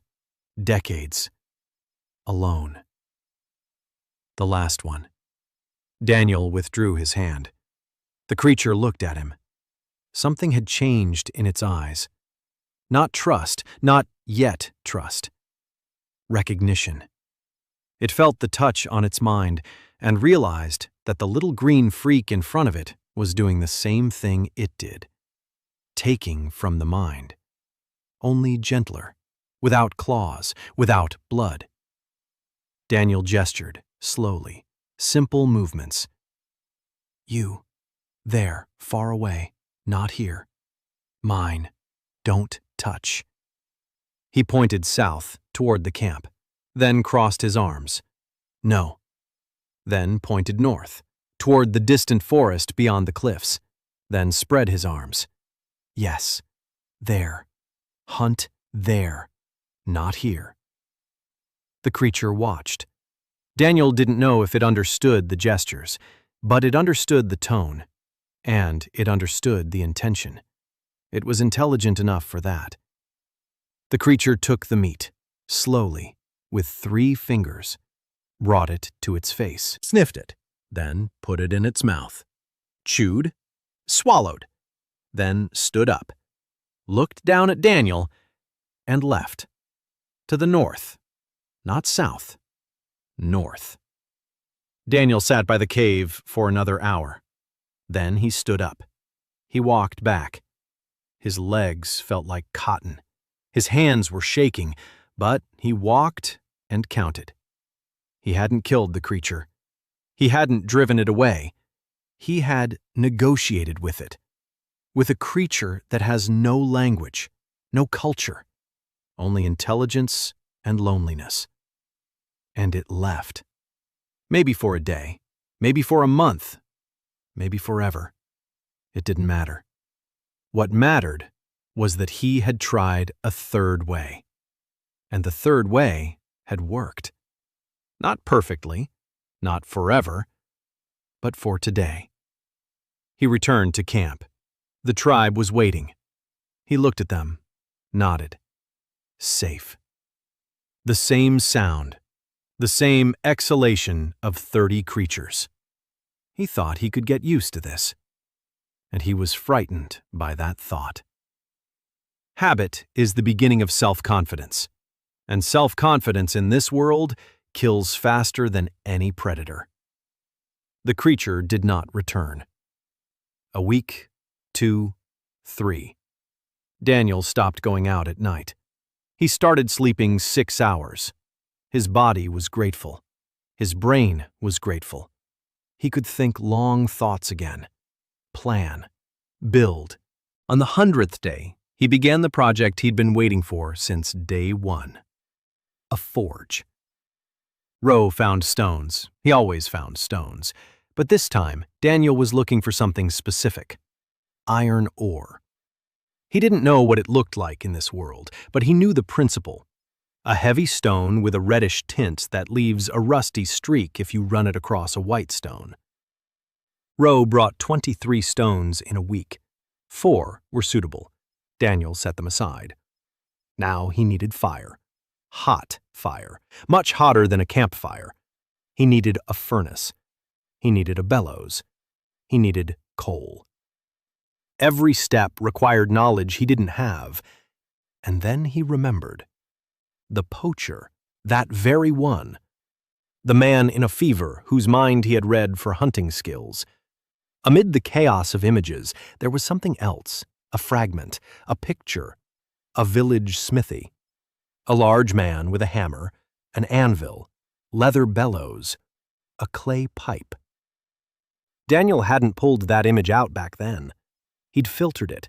He'd been looking only for hunting skills. But the image remained, on the periphery, like a fragment of a dream you didn't remember but that surfaces at a random moment. He sat down by the fire and closed his eyes. He concentrated. He tried to pull out the fragment. A village smithy, bellows, a pipe, the shape of the forge, size, proportions. The image was blurry, incomplete, like a photo taken on the run, but he made out something. The bellows are 2 pieces of leather sewn together with a tube at the end. You press them and air goes into the furnace. The furnace is made of stone and clay. The tube directs the air toward the coals. The coals burn hotter. The temperature rises. That should be enough to melt the ore, in theory. Theory and practice diverged immediately. The first furnace collapsed when they lit it. The clay cracked from the heat. The second furnace lasted an hour and collapsed inward. The third furnace didn't collapse, but the temperature inside was insufficient. The ore didn't melt. It just turned black and cracked. Daniel sat in front of the third collapsed furnace and stared at the debris. Ro sat beside him and watched him, waiting for the chief to speak. Daniel said one word: more. He built the fourth furnace differently. He mixed the clay with sand from the stream, fine-grained. He didn't know why, but he felt that this was the right way. His mind was piecing things together, a fragment from the poacher's forge. His own knowledge of thermal conductivity from high school physics, Ro's intuition as he selected stones for the walls according to some criterion of his own. The furnace turned out smaller, more compact, the walls thicker, the air pipe longer and narrower. Bellows made of rabbit skin, small but functional. They lit the fire, Ro pumping the bellows, Ugg added coal. Daniel monitored the temperature by the color of the flame: red, orange, yellow, white. The ore inside began to change, not melting, but softening. Daniel pulled it out with a stick, placed it on a flat stone, struck it with another stone. The ore flattened. Metal, dirty, impure, fragile, but metal. The first metal forged by a goblin's hands in the history of evil. Ro looked at the flattened piece of ore, then at his hands, then at the furnace, then at Daniel. In his eyes was something Daniel had seen in humans: understanding. Not just surprise, understanding of the connection. Stone plus fire plus air equals another stone. Cause and effect, transformation. Ro understood the principle, not the technique, the principle. That one thing can become another thing if you know how. That night, Daniel lay awake, unable to sleep. Not from exhaustion, from something else. A melody played in his head, quiet, unfamiliar, a lullaby. He didn't know the words, he didn't know the language, but the melody was clear and distinct, as if someone were singing right in his ear. He sat up. He listened. The melody came from within, from his own head. A fragment, a shard of someone else's life, someone whose skills he had absorbed was singing this song. A dead hunter in a pit, or a poacher, or a deer. No, not a deer. Deer don't sing lullabies. So, a hunter, or a poacher. One of them was putting a child to sleep to this melody, and now the melody lives in Daniel's head. Like a parasite, like a guest, like a reminder that every piece of knowledge comes with a price. He took out a stone fragment, and by the light of the embers, he wrote the first entry in the journal he would later call "The List of Those Within Me." One line. A lullaby. Not mine. I don't know whose. I can't stop it. Then he added a second line. Daniel So. Boston. Mother Hejin So. Verification. He remembers. For now, he remembers. He placed the bark beside him. He closed his eyes. The lullaby played softly. He fell asleep to it. And he dreamed of other people's children.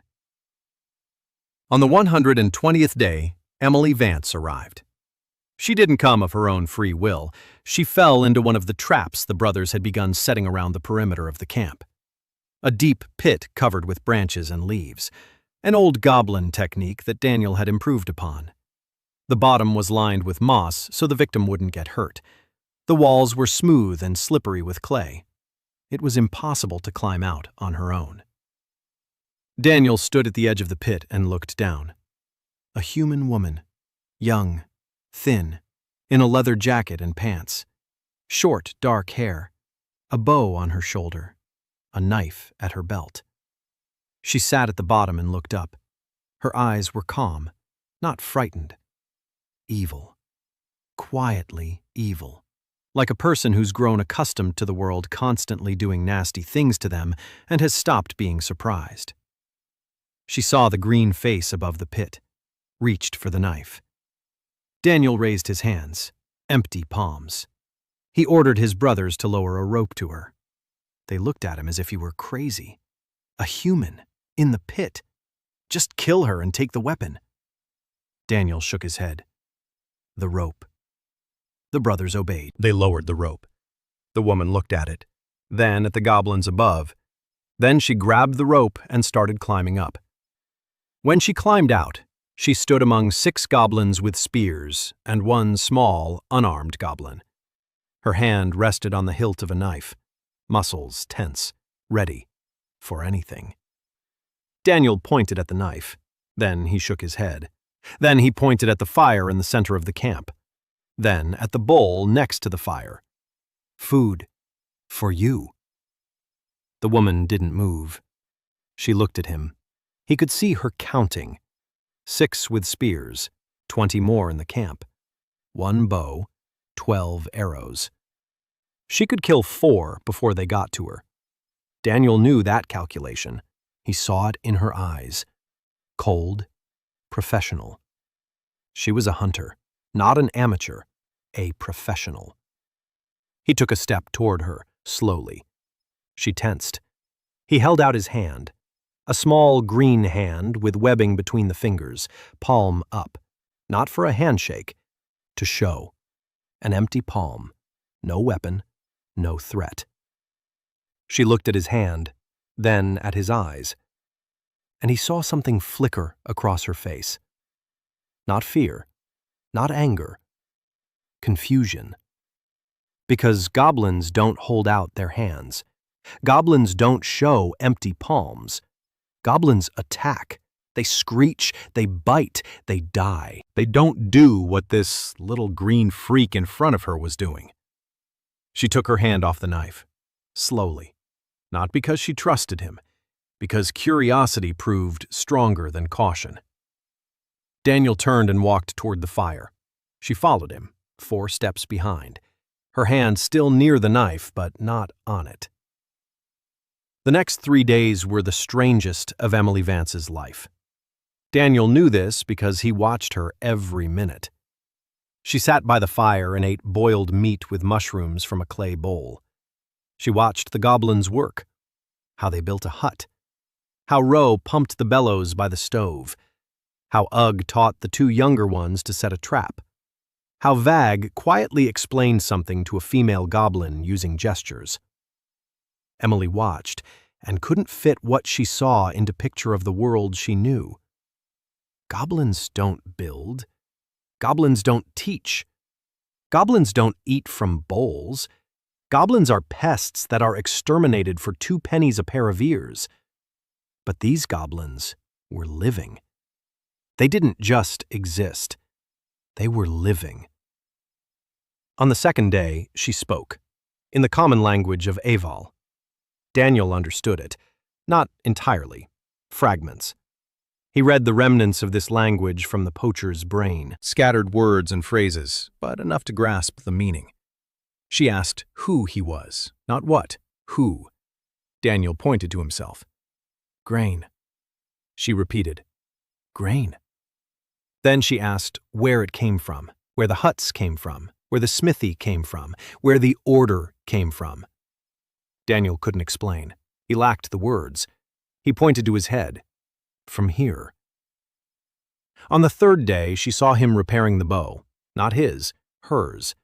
She had left it by the fire and gone to the stream to wash. Daniel picked up the bow, examined it. The string was frayed in 2 places. The upper limb was slightly warped. He didn't know how to repair bows, but his skill with leather from his days as a poacher gave him an understanding of fibers. His skill in moving silently gave him a sense of tension, a combination, a cross-assembly. He pulled the string tight, found a smoother section of the rope, secured it, straightened the shoulder by heating it over the coals and clamping it between stones. It took 2 hours. When Emily returned, she saw her bow, repaired, lying on a flat rock next to the fire. She picked it up, pulled the bowstring taut, checked it. Her expression didn't change, but her hands froze for a second longer than necessary. She looked at Daniel. He was sitting by the stove helping Ro. He wasn't looking at her. He wasn't expecting thanks. He'd just fixed it and gone back to work. She stood there with the bow in her hands and said nothing. For a long time. On the evening of the third day, Daniel approached her. He sat down beside her. She didn't move away. He pointed to the road leading south, then at her. Then he made a gesture. "You're free. Go." She looked at him, then at the road, then at the camp, at the goblins having dinner by the campfires, at the huts, at the stove from which smoke was rising. She stood up, took her bow, took her knife, walked toward the path, stopped halfway, turned around, looked at him, and said one sentence. Daniel didn't understand all the words, but he understood the main point. She said she would return. She left.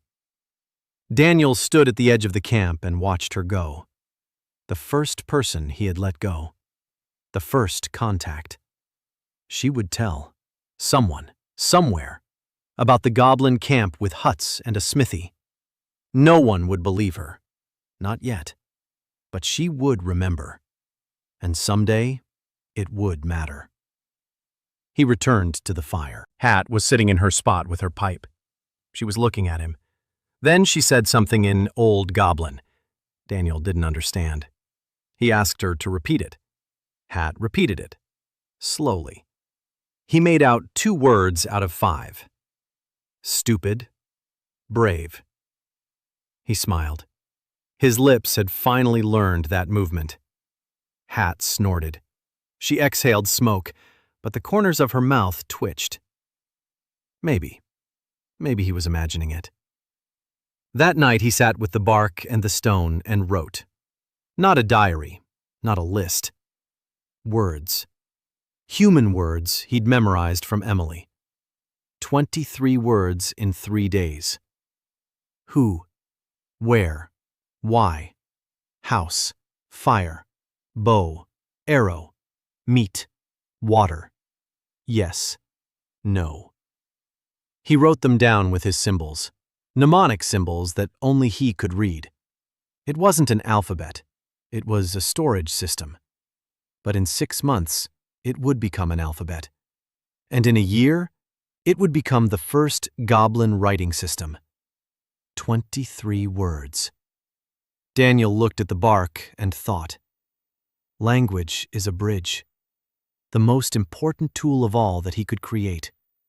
Not a smithy, not traps, not walls. Language. Because walls protect against spears, and language protects against war. If he could talk to people, he wouldn't have to kill them. If he could explain that the gray-haired aren't a threat, but neighbors. If he could prove that a goblin can have a name, not a nickname, a name. It's madness. Absolute madness. But he's already gotten used to it. Hunter. Emily Vance fell into a trap near the camp. Daniel rescued her and kept her as a guest for 3 days. She saw the huts and the smithy and the goblins studying. Daniel repaired her bow. She left of her own free will and said she would return. Hat called Daniel foolish and brave. Daniel wrote down 23 human words and realized that language is the main tool for survival among humans. The 5th month, 150 days. The camp had changed beyond recognition. 12 huts stood in a semicircle around the central clearing with a bonfire. The smithy smoked every day. Roe forged the first real knife. Crooked, with an uneven blade, but a knife, made of iron, not stone. When Roe showed it to Daniel, his hands were shaking, not from fatigue, from the fact that he was holding in his hands something he had created himself from stone and fire and air. Daniel took the knife, ran his finger along the blade. Sharp. Not perfect, but sharp enough to cut through skin and flesh. He looked at Roe, nodded. One word. Good. Roe didn't smile. Goblins can't smile, but his ears perked up. It was the same thing.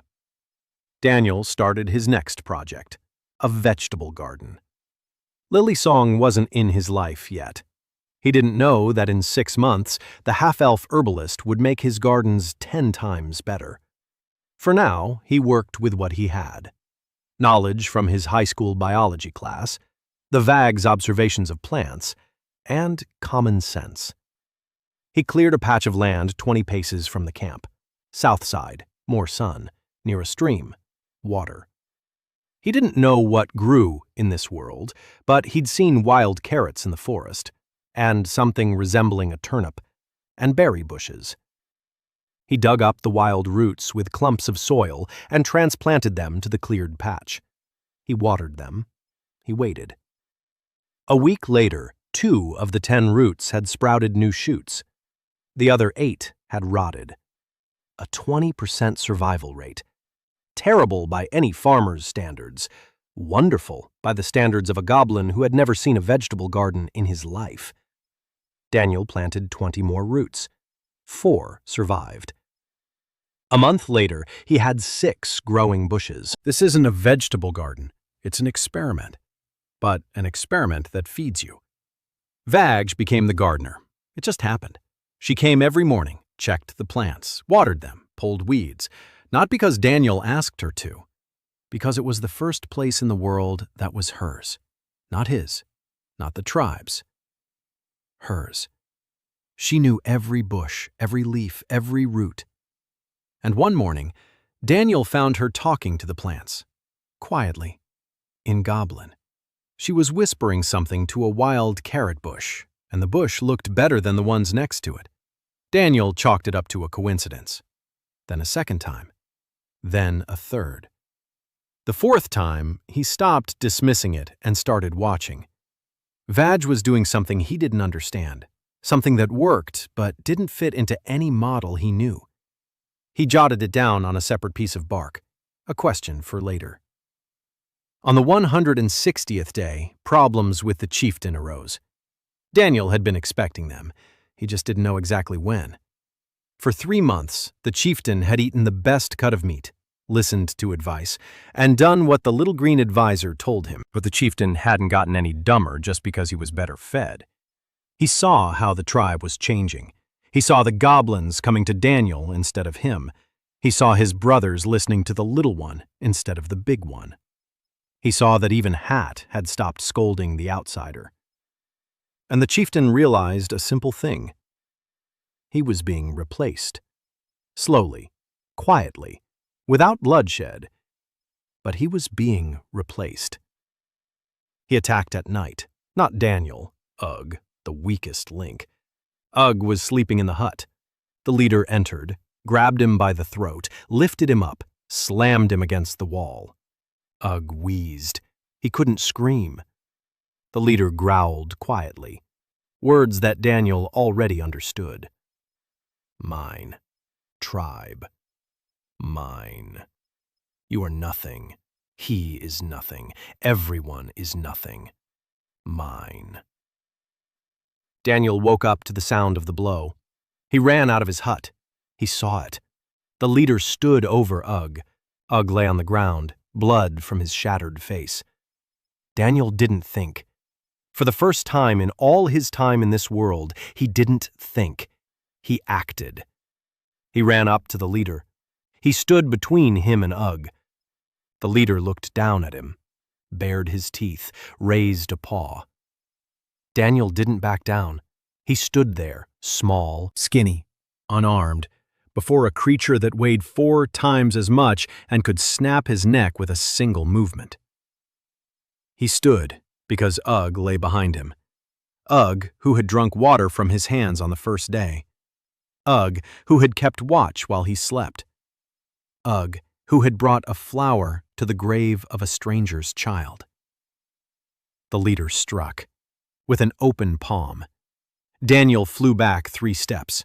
He fell, blood in his mouth, darkness in his eyes. He stood up, staggering, and once again stood between the leader and Ugg. The leader froze, not out of fear, out of incomprehension. The little one stood up. He had been struck. He stood up. This didn't fit the pattern. A goblin struck by the leader lies down and waits to be finished off or forgotten. He doesn't get up. He doesn't stand before someone stronger. It's impossible. Daniel stood and looked the leader in the eyes. Blood was flowing from his split lip. His head was spinning. But he stood. And at that moment, Ugg stirred behind him. Ugg stood up, on his knees, then on his feet, staggering, with blood on his face. He stood next to Daniel. Then Vag emerged from the darkness, silently. She stood on the other side. Then the brothers, one after another. Then Ro. Then the others, one after another. 23 goblins stood behind Daniel, without weapons. They just stood there, silently, in the darkness. The leader looked at them, at 23 pairs of yellow eyes. He was stronger than any of them, stronger than 2, maybe 3, but not 23. He stood and counted. Goblins can't count, but they can sense when there are more of them. The leader lowered his hands. He stepped back. 1 step, 2. Then he turned and walked into the forest. Without a growl, no threats, he just left. 4 went with him, his last loyal ones. The remaining 26 stayed. Daniel stood there. His legs were shaking. His mouth was full of blood. He spat. He looked at his people. 26 faces in the light of the dying fire. They were looking at him, waiting. He had to say something, something important, something a leader says at the moment when the old order fades and a new one begins. He opened his mouth and spoke in Goblin. 4 words he'd been learning for a week, not knowing they'd be needed right now. Tomorrow we build on. The 26 goblins blinked. Then they nodded and dispersed to their huts. The revolution was over. No one had died. Daniel sat down on the ground. Ugg sat down beside him. Vag brought some wet moss and pressed it to Daniel's lip. He sat there and thought. He hadn't wanted this. He hadn't wanted to be chief. He had wanted to be a teacher. But 26 goblins had just chosen him, and they hadn't chosen a teacher. They'd chosen the one who gets up when he's beaten, the one who stands up not for himself, but for another. That's not the same as a teacher. It's more, and it's scarier. Hut came out of her hut. She walked over to him. She looked at his battered face. She took out a pipe. She took a drag. She blew smoke in his face. Then she said one word, in Old Goblin. Daniel didn't understand. He asked. Hut repeated it, slowly. He parsed the sounds, committed them to memory. He would ask later what it meant. Hut left. A month later, he would learn that the word meant chief. Not the kind of chief who is stronger than everyone else. A different word, an old one, a forgotten one.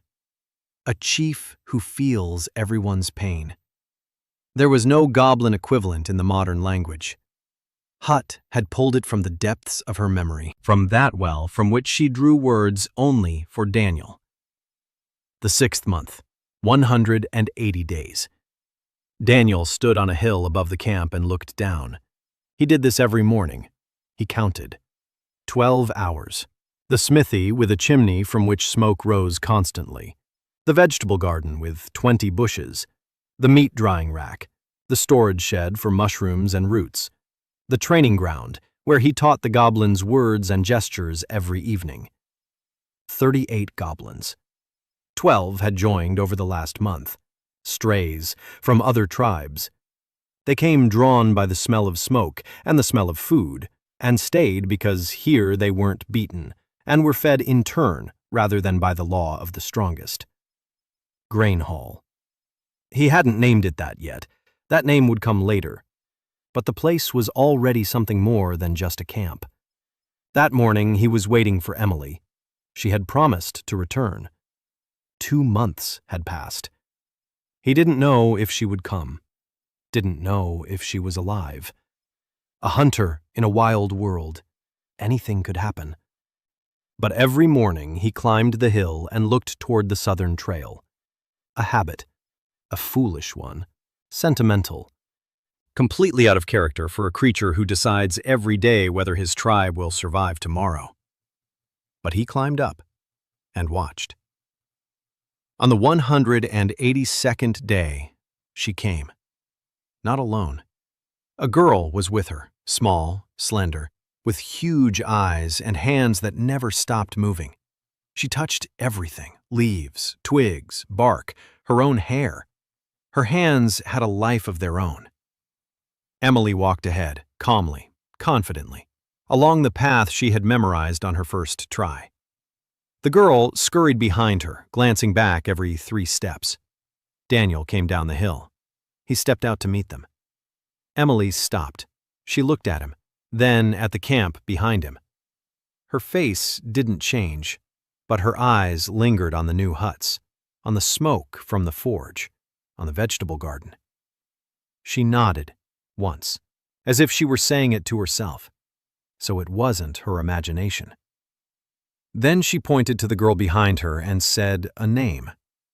Soyeon. Soyeon Han. 22 years old. A runaway alchemist's apprentice. Daniel pieced together her story over the next 3 days, through gestures, through fragments of a common language he was learning 20 words of a week, through drawings in the dirt. Soyeon drew better than she spoke. She drew flasks and tubes and flames and liquids that changed color. She drew formulas, not letters, symbols that Daniel didn't recognize but whose logic was familiar to him. Variables, proportions, reactions. It was chemistry. Primitive, without a periodic table or electron microscopes, but chemistry. Her teacher was an alchemist from the Eastern Kingdom. She had been his student for 10 years. She had developed a formula, a cleansing solution, a simple thing. A mixture that kills fungus on wounds without burning living tissue. In a world without antibiotics, it was gold. The teacher tried to sell the formula to the Tower of Calibrated Atrocity, without her name, as his own. Soyeon found out, took the notes, ran away. The teacher sent people after her. She hid in the woods for 3 months. Emily found her by chance, half dead, running a fever, with the folder of notes pressed to her chest like a child. Emily didn't explain why she'd brought her here. There was no need to explain. Daniel understood. Emily didn't believe in goblins. She didn't trust, and she didn't like them. But she saw what she saw. Huts, a smithy, a vegetable garden, a goblin who repaired her bow. And she decided that if there was a place in the world where a brilliant young alchemist wouldn't be sold or killed, it was here. In the camp where a goblin with intelligent eyes fed 38 mouths and taught them words. Soyeon was timid. For the first 2 days, she didn't leave the hut they'd assigned her. She sat in the corner, hugging her folder, speaking in whispers. Daniel didn't touch her, didn't come, didn't call. He simply asked Vag to bring her food 3 times a day, silently, without a word, set down the bowl, and leave. On the 3rd day, Soyeon came out on her own. She saw the forge. She froze. She approached. She looked at the furnace, at the bellows, at the stones with ore. Then she turned to Daniel and began to speak, quickly, in a language he didn't know, an Eastern dialect. Her hands were flying. She pointed at the furnace and explained what was wrong. The pipe was too short. The bellows were too small. The combustion chamber was the wrong shape. Heat was lost at every bend. She spoke for 10 minutes without pause. Daniel didn't understand a word, but he understood the gestures, and he understood the diagrams she was drawing with a stick on the ground. Shapes, angles, proportions. He looked at Ro. Ro was looking at the drawings. His ears were standing straight up. He understood. Not the words, the shapes, the stones, the angles. He saw that the furnace could be improved, and he saw how. Daniel pointed at the drawing, then at Ro, then at Soyeon. Work. Together. Over the next 2 weeks, Ro and Soyeon rebuilt the forge. They didn't speak the same language. Ro hardly spoke at all. But they understood each other through stones and fire and shapes. Soyeon drew, Ro built. She pointed where, he placed a stone. She shook her head. He moved it. She nodded. He secured it. By the end of the 2nd week, the new furnace stood. Smaller than the old one, but hotter. Much hotter. The ore melted in 3 hours instead of 8. The metal came out purer. Ro forged a second knife, even, with a smooth blade. He held it up to the light and turned it, watching the steel gleam. Then he looked at Soyeon. She looked at him, and something happened between them that Daniel had only ever seen in laboratories. Two minds found a common language that needed no words. Daniel watched this and thought. He had brought to this world the knowledge of how the brain learns. Soyeon had brought the knowledge of how matter transforms. Ro was born into this world with a brain that sees structure. 3 different kinds of knowledge, 3 different sources. And they came together. Like pieces of a mosaic whose existence none of the 3 had suspected. It wasn't his doing. It was a coincidence. But Daniel knew from his past life that the greatest discoveries always begin with a coincidence. Penicillin, X-rays, the microwave. A coincidence plus a prepared mind equals a breakthrough. Emily stayed. Not because she had fallen in love with the goblins, because it was safer in the forest than in the city, and because here was the only bow in the world that she hadn't made herself. She didn't live in the camp. She set up her camp 300 paces away. She came in the morning. She left in the evening. She hunted for herself and for them. She brought back deer, rabbits, sometimes fish from the distant lake. Not out of kindness, out of calculation. They fed her vegetables and gave her shelter in the rain. She fed them meat and provided safety on the southern trail. Barter. Pure barter, not a single unnecessary word. But Daniel noticed the little things. Like how Emily adjusted a spear for one of the brothers, silently, as she walked by. She simply repositioned his hand to the right spot on the shaft. How she left a bundle of herbs she'd gathered in the forest by the wag hut. Not for herself, for the garden. How she sat by the fire in the evenings and listened as Daniel taught the goblins words. She didn't participate. She listened, with a face that showed nothing, but she listened, every evening. Daniel didn't comment, didn't thank her, didn't mention it out loud. He knew that some people come to trust like cats, one step at a time. And if you comment on a step out loud, the cat will retreat 3. By the end of the 6th month, Daniel sat by the fire and took stock. 38 goblins, 1 human alchemist, 1 human hunter who pretends not to be part of the tribe, a smithy, a vegetable garden, 12 huts, 10 days' worth of food, 32 knives, 18 spears, 14 goblins who can speak simple phrases in the common tongue, 6 who can count to 20, 3 who understand that fire isn't magic, but a reaction, 1 who forged a knife and understands why. It was more than he could have dreamed of 180 days ago, and it was infinitely too little for what lay ahead. He opened his journal, a bark scroll with entries, a list of those inside me.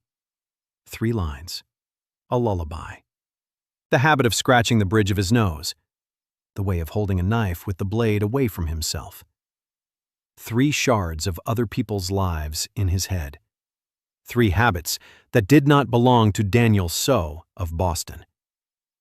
He added a verification line. Daniel So. Mother, Hyejin So. Father, Rob So. Beacon Street. The lab in the basement of Building B, the smell of coffee from the vending machine on the 3rd floor. Everything in place. For now, in place. He closed the bark, set it aside.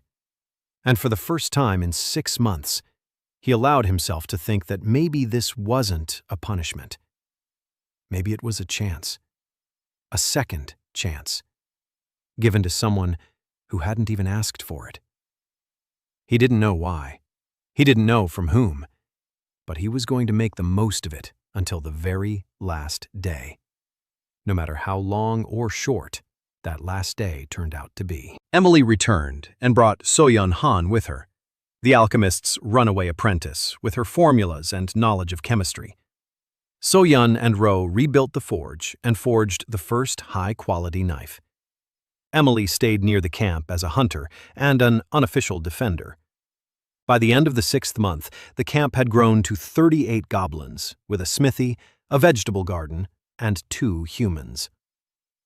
Daniel continues to keep a diary and check his memory for fragments of other people's identities.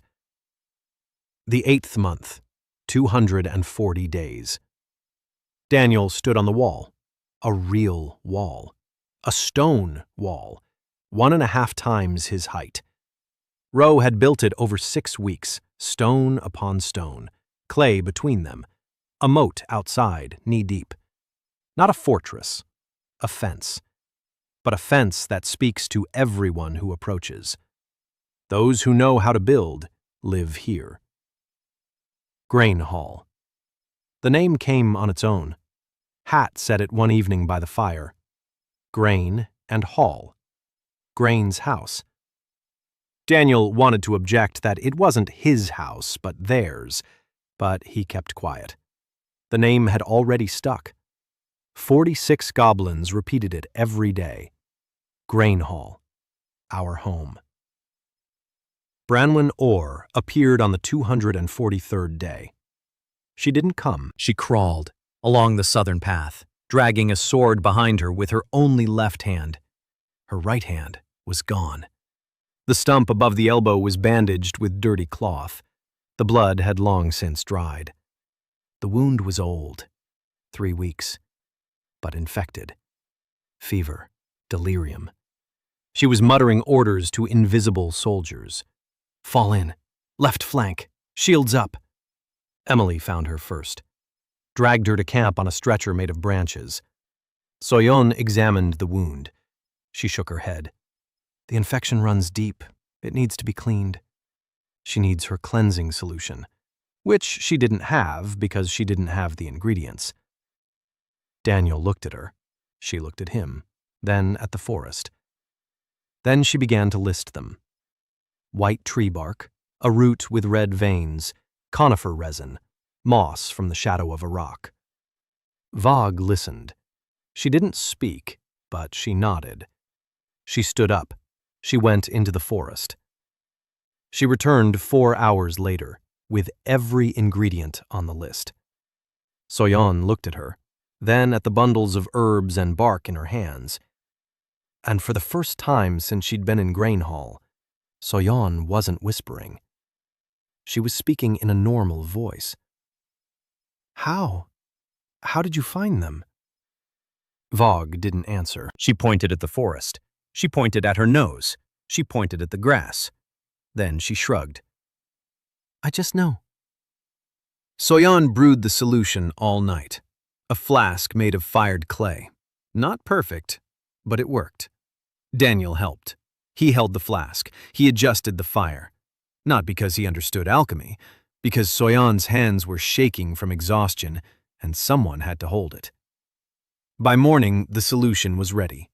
Clear, with a sharp smell. Soyeon washed Branwen's wound. She was screaming in her delirium. 4 goblins held her by the legs and shoulders. Soyeon worked quickly and precisely. Her hands no longer trembled.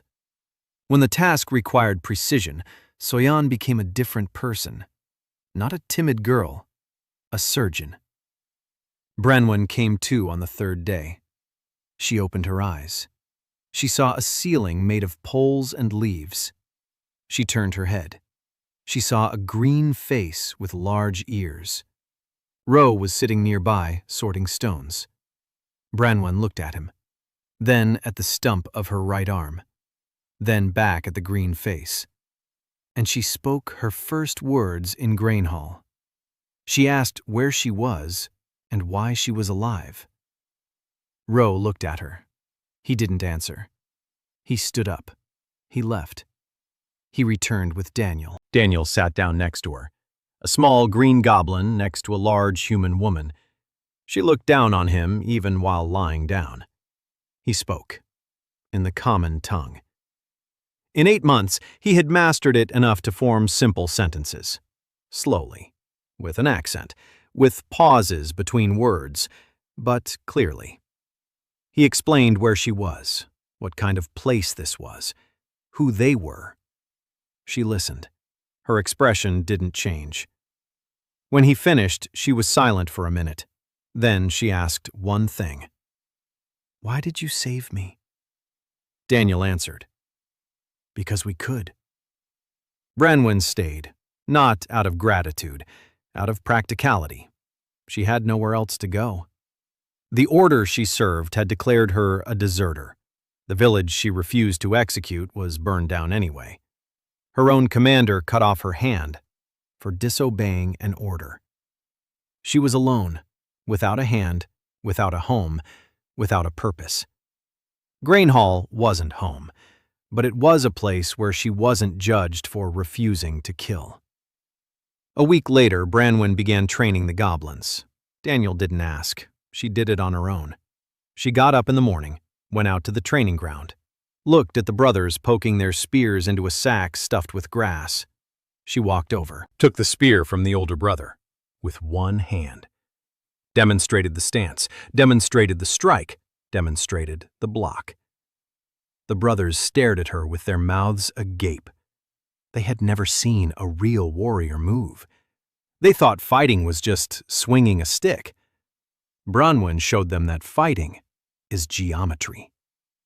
Angle, distance, point of support. She scolded them nonstop, in a language they didn't understand, but the intonation was universal. Bad. Again. No. Again. Better. More. Daniel watched and thought about the prosthesis.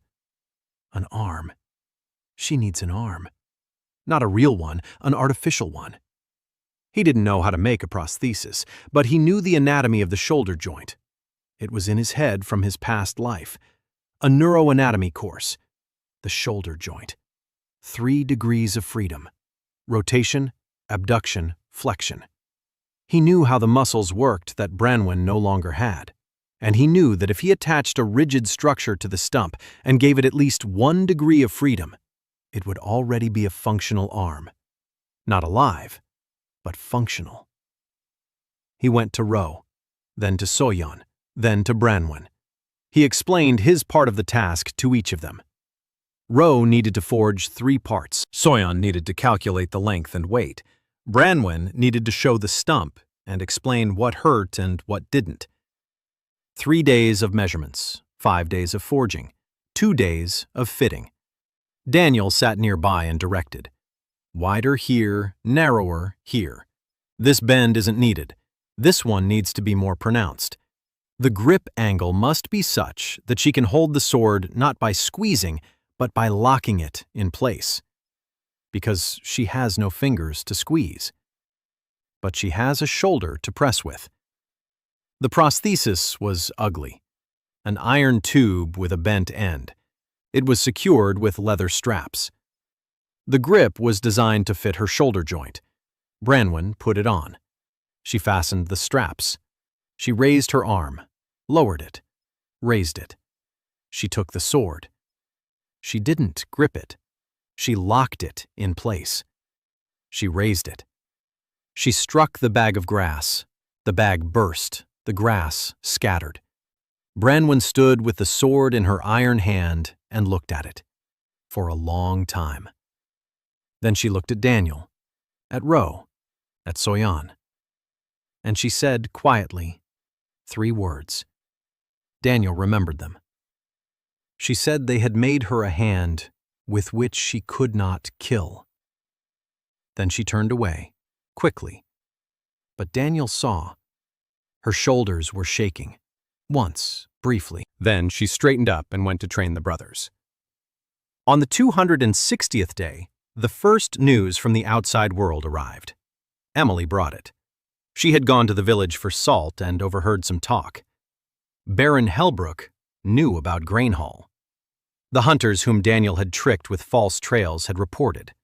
Not about the empty forest, about the smoke from the smithy they'd seen from afar, about the huts, about a wall. The Baron didn't believe it, but he sent out a reconnaissance party, 3 horsemen. They'll arrive in a week, maybe sooner. Daniel convened a council, the first council in Grainhall's history. Himself, Ugg, Vag, Roe, the brothers, Hat, Branwen, Soyen. Emily stood to the side, but listened. Daniel spoke, slowly, in a mix of Goblin and the common tongue. People are coming, not hunters, soldiers, with horses, with swords. We can run, we can fight, we can talk.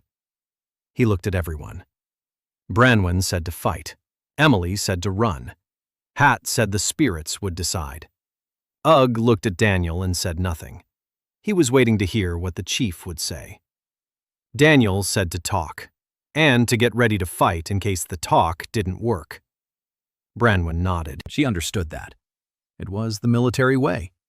Diplomacy with a sword at your back. The Baron's scouts arrived on the 265th day. 3 horsemen, heavy leather armor, swords, 1 crossbow. They stopped 200 paces from the wall and watched. For a long time. Daniel stood on the wall and watched them. A small green silhouette against the gray stone. Branwen stood beside him, sword in her iron hand. The brothers stood nearby with spears. Beyond the wall, Emily lay on the roof of a cheeber with a bow. 3 arrows were stuck in the roof nearby, 1 for each horseman. The eldest of the horsemen raised his hand, an empty palm, a gesture of negotiation. Daniel nodded. He climbed down from the wall. He walked out through the gate, alone. Branwen hissed after him. He didn't stop. He approached the horsemen. They looked down at him from their horses. 3 human faces. Surprise, contempt, and on one face, something else. Interest. Daniel spoke, in the common tongue, slowly, clearly, every word deliberate. He introduced himself. Grain, elder of Grainhall. He said this was a settlement, not a pack, not a lair, a settlement. That those who live here do not want war, that they were ready to trade, that they needed salt and cloth, that they could offer metal and wood and smoked meat. The riders listened. The elder remained silent. The younger ones smirked. The third one, with a look of interest on his face, asked a question. Who taught you to speak? Daniel answered, myself. The horsemen rode off. Daniel stood and watched them go. His hands were shaking. He hid them behind his back. Branwen came up from behind. She asked how it went. Daniel said he didn't know. The Baron will either send merchants or an army, 50-50. Branwen snorted.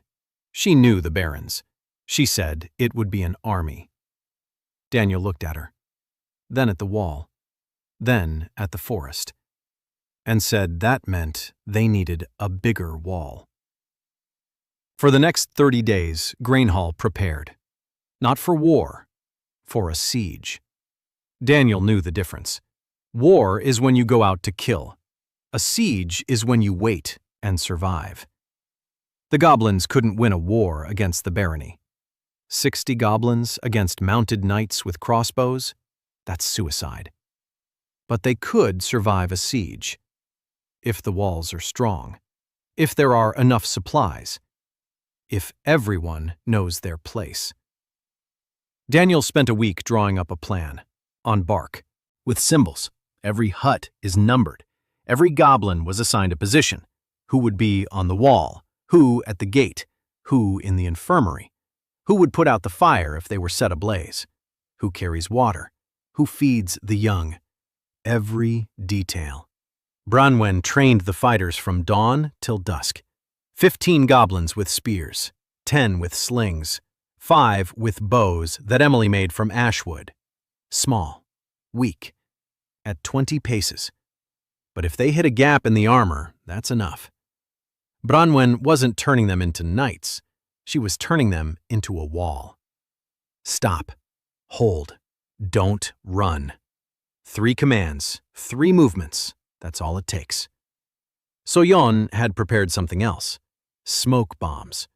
Made of sulfur and charcoal and some kind of red clay that Vog found by the distant stream. A simple mixture. When lit, it produces thick white smoke. Not poisonous, but thick. In the smoke, the horses panic. The horsemen lose their formation. Goblins see better than humans in the smoke. Their eyes are adapted to the semi-darkness. That's an advantage. The only one. The Baron's army arrived on the 300th day. Not an army, a detachment. 30 men, 20 on foot, 10 on horseback. The commander, in full chainmail on a black horse. The banner of the Hellbrook barony, a gray shield with a red blade. They set up camp 300 paces from the wall. They lit fires. They took their time. Why rush? 30 soldiers against goblins. This isn't a battle. It's a mop-up. Routine, like clearing rats from a barn. Daniel stood on the wall and counted. 30. That was more than he expected. He'd expected 20. 10 too many. 10 too many meant 10 extra swords. He looked at Branwen. She was standing nearby, counting too. Her face was calm. She'd seen bigger armies. She said the commander was overconfident. The camp was too close. No sentries. He wasn't expecting resistance. That was good. Overconfidence kills more surely than a sword. The attack began at dawn. Foot soldiers in front, cavalry in the rear. Standard tactics. Approach, break the wall, enter, kill everything that moves. They advanced 50 paces. Daniel gave the signal. Soyeon lit the fuses, 12 of them, around the perimeter of the wall. White smoke rose in a wall, thick, dense. It covered everything. The foot soldiers entered the smoke and lost sight of each other. The horses neighed. They backed up. 2 riders fell. The horses bolted. The cavalry scattered. The goblins could see through the smoke. The men could not. The brothers worked with their spears. They did not kill. They struck at the legs, at the arms, at the shields. Branwen had drilled that into them. Don't kill. Take them out of action. A dead enemy is revenge. A wounded enemy is 2 taken out of action because the second one drags him along. 5 foot soldiers fell in the first 2 minutes, with cuts on their legs, with bruises, one with a dislocated shoulder from a stone fired from a sling. They screamed in the smoke, unable to see who was hitting them. The commander shouted orders, retreat, rearrange, but the smoke was too thick. The retreat turned into a rout. The soldiers ran out of the white cloud, coughing and stumbling. The goblins did not pursue them. Daniel forbade it. Halt! Hold the wall! Don't leave! They stood their ground. The smoke cleared after 20 minutes. On the field in front of the wall lay shields and spears and a single boot. The Baron's soldiers stood 300 paces away, regrouping, counting the wounded. 7, not a single casualty. 7 wounded. The commander looked at Grainhall's wall, at the smoke that was still billowing, at the small green figures on the wall. He didn't understand what had happened. Goblins don't defend themselves. They don't build walls. They don't use smoke screens. They don't strike at the legs instead of killing. These aren't goblins. This is something else. There was no second attack. The commander stood there until evening. Then he broke camp.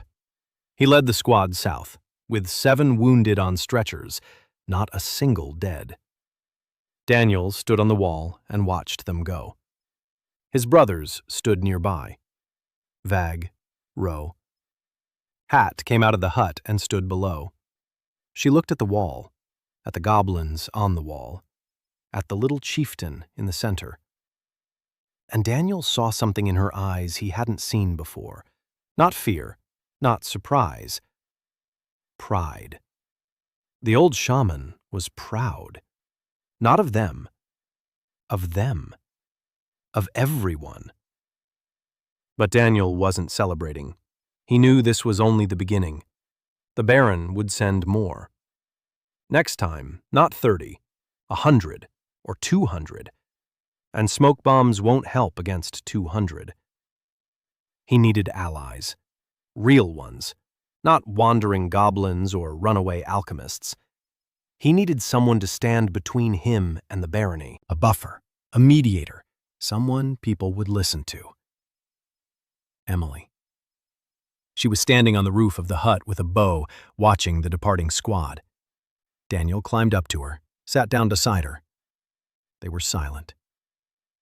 Then he asked, did she know anyone?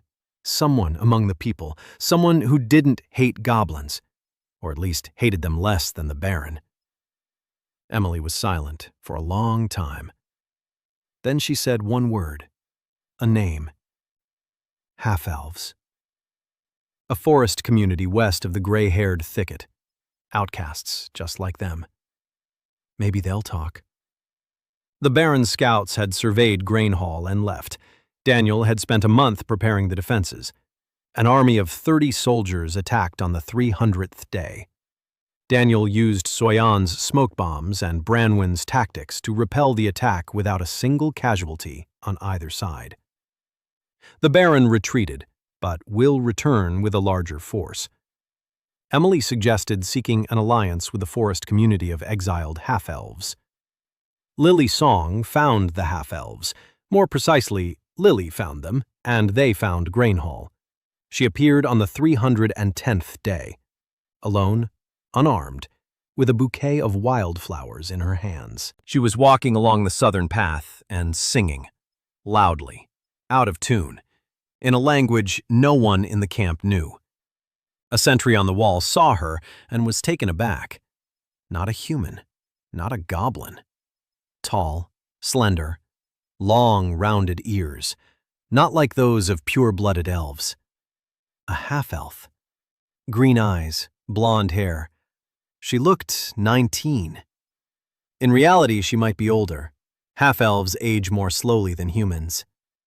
She walked up to the wall. She looked up. She saw the goblin with the spear. She smiled, widely, as if she'd seen an old friend. She waved her hand.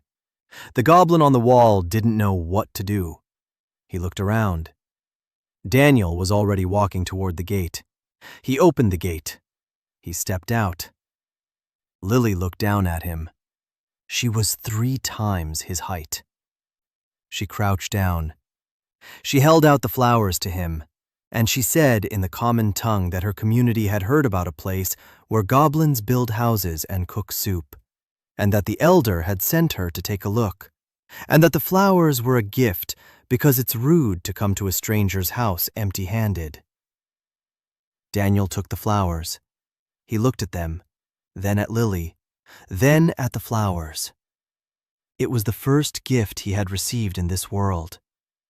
Not food, not weapons, not information. A gift. Useless. Beautiful. A human gesture in an inhuman world. He nodded, invited her inside. Lily spent 3 days in Grainhall. She touched everything. Walls, roofs, pots, knives. Ro pushed her away from the anvil 3 times. The 4th time, he gave in and let her hold the hammer.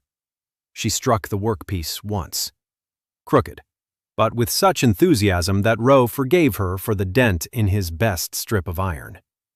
She chattered non-stop, in the common tongue, with sprinklings of elvish words. She told him about her community, 30 half-elves, banished from the forest clan for impure blood.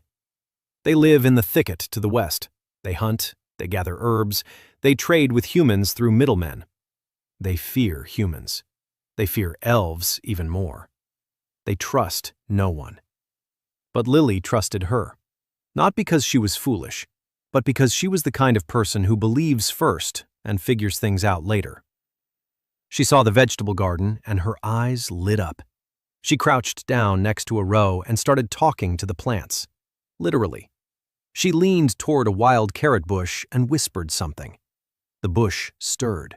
The leaves lifted. Daniel watched. Vag watched. Soyon watched. Lily straightened up and explained as if nothing were amiss that the carrot's roots had gone the wrong way and needed to be transplanted over there where the soil was deeper.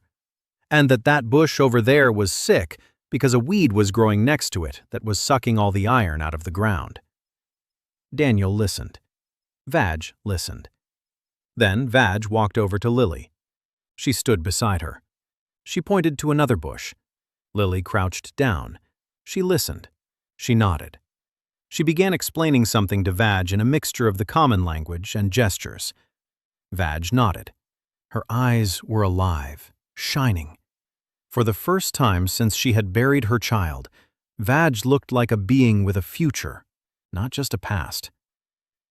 Lily left on the fourth day, with a promise to return, with a small bag of seeds that Vag had gathered for her, and with a message for the elder. Daniel had written it himself, on the bark, with his own symbols. Then he dictated it to Lily in the common tongue, and she memorized it, every word. The message was simple. We are here. We will not leave. We are not enemies. We can trade. If you come, we will welcome you.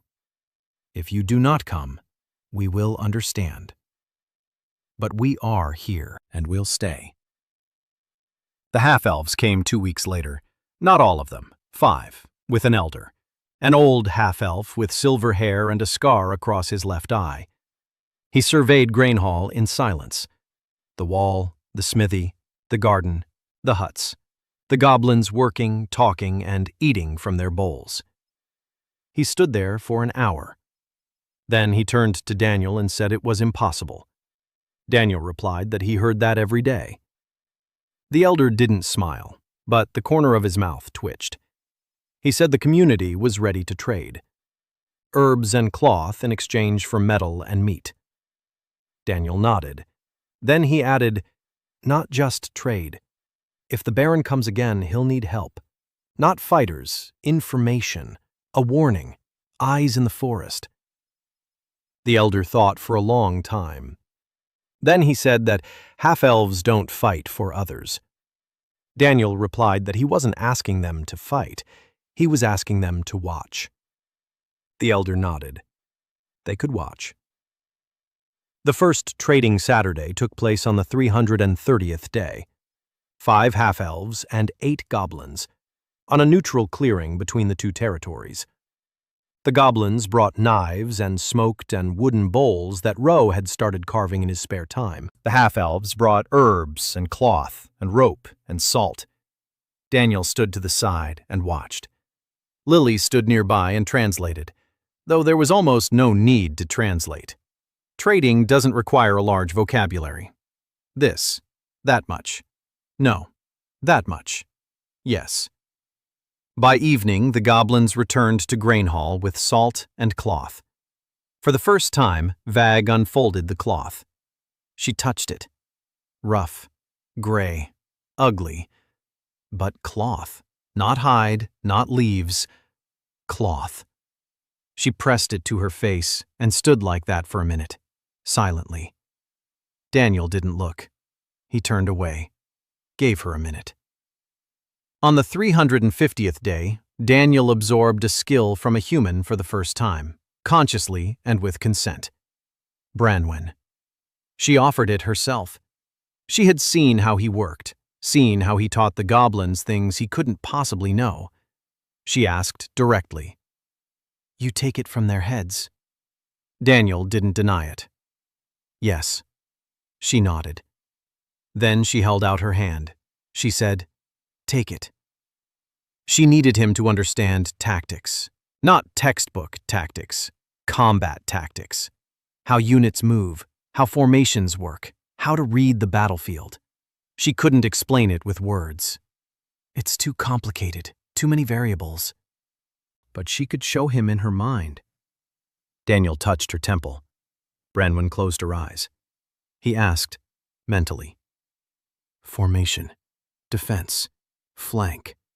And her brain answered, a stream of images. 10 years of service in the Order of Knights condensed into 20 minutes. Shield formations, rotation of lines, flank traps, feigned retreat, ambush, counterattack. Every maneuver she had personally experienced, every battle seen through her eyes. Daniel drank it in and filtered it. Tactics, yes. Fear, no. Orders, yes.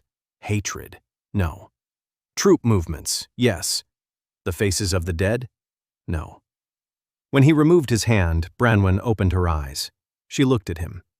She asked what he had seen. Daniel answered, enough. She nodded. She asked no more. But Daniel saw her rubbing her temple, as if feeling a void where knowledge had just been. It hadn't vanished from her. She remembered everything. But something elusive was gone. Sharpness. Depth. The copy taken from the original leaves the original slightly paler. Daniel wrote this down in his journal. A new rule. Absorption by the living does not erase, but it blurs. Be more careful.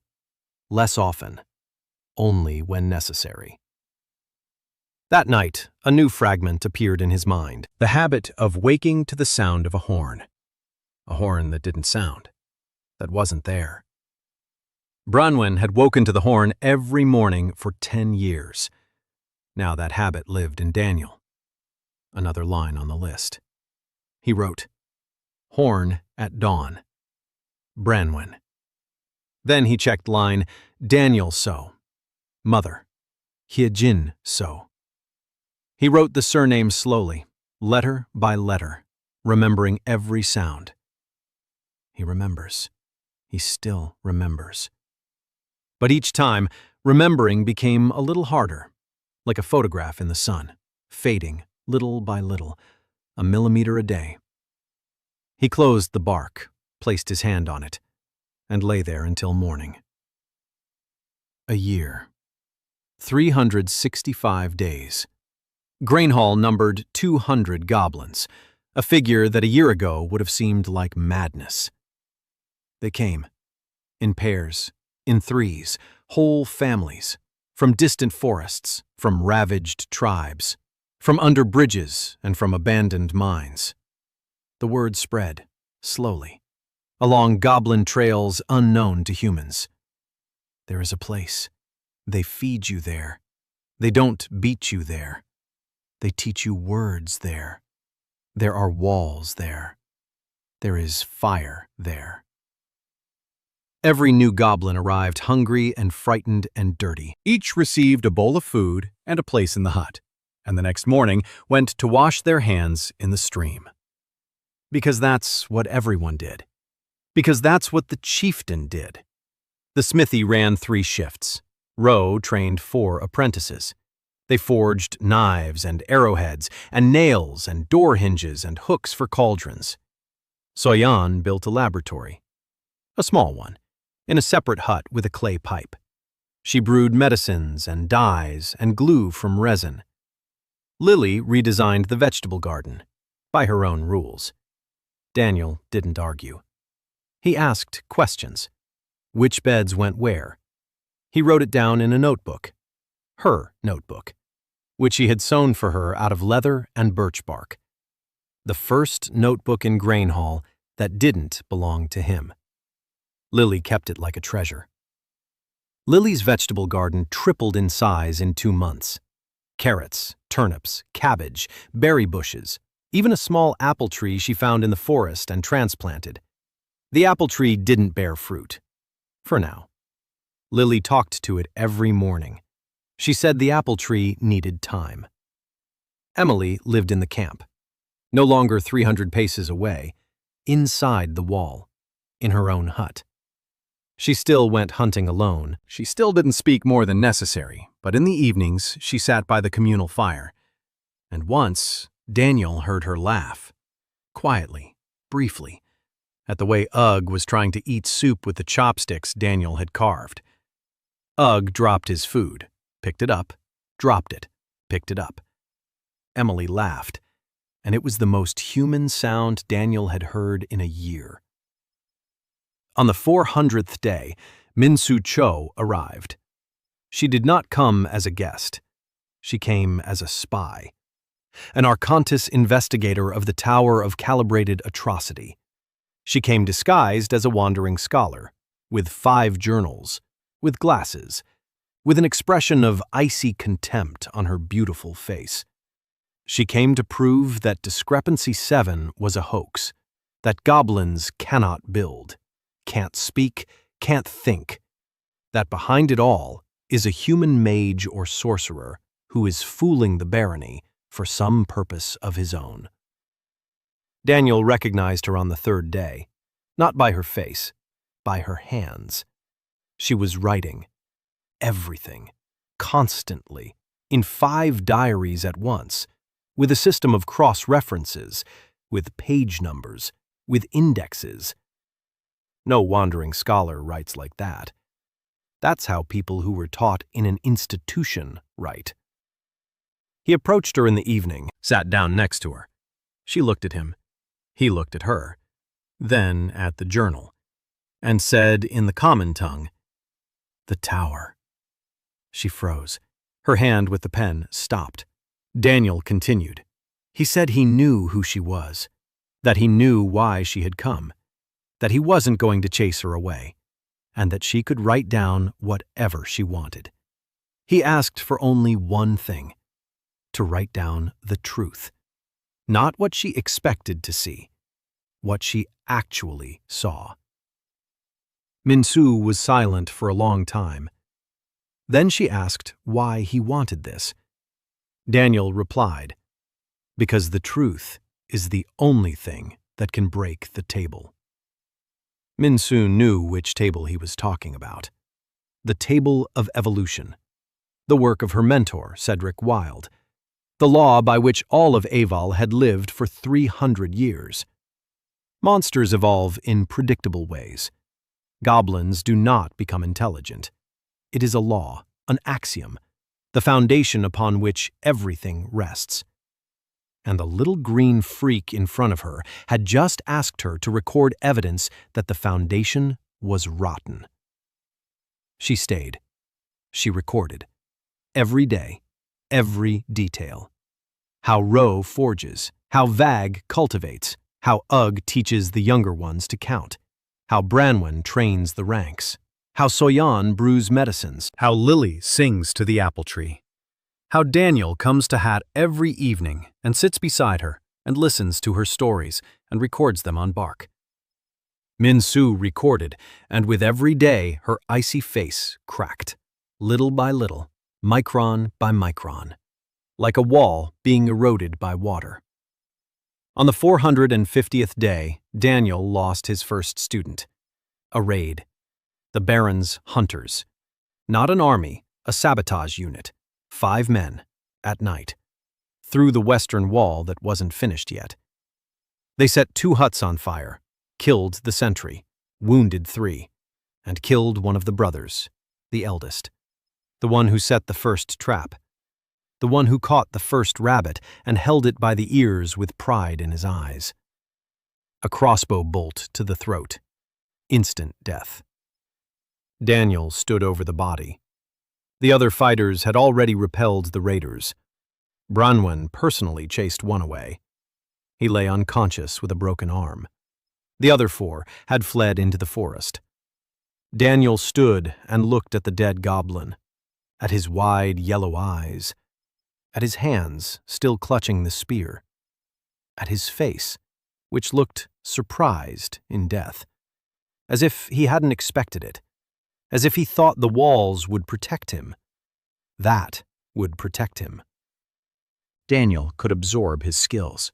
Spear fighting, setting traps, a hunter's instinct. everything he had invested in this goblin over the past 10 months. He could take it back, preserve it, use it. He crouched down, reached out his hand. His fingers hovered over his dead apprentice's temple, and stopped. He couldn't. Not physically. Morally. This was his apprentice, his first. To take knowledge from a dead apprentice meant rendering his training meaningless. He hadn't taught him only to take it back later. He'd taught him so that he might live with that knowledge. The knowledge must die with him. That was the only respect Daniel could show him. He withdrew his hand. He stood up. He looked at the tribe. They stood around him, silently, waiting. He said, "We'll bury him in the morning, with a stone and a flower, just as we bury our own." Ugg brought a flower, yellow, ugly, just like the first one, on the first grave. Daniel placed it on the dead goblin's chest and stood there until dawn. Minsu wrote this down in the 6th diary, the one that hadn't existed before. She started it that night. Daniel didn't know what she had written. In 6 months, he would find out. She wrote, "He refused to take it. He could have, and he did. He's not a monster. He's not an anomaly. He's a teacher." And for the first time in her career, she wrote a word that wasn't in the tower's terminology. She wrote, human. 3 years, 1,095 days. Daniel stood in front of the mirror, a real mirror. Soyeon had cast it from polished silver 3 months ago. Small, the size of a palm, but enough to see himself.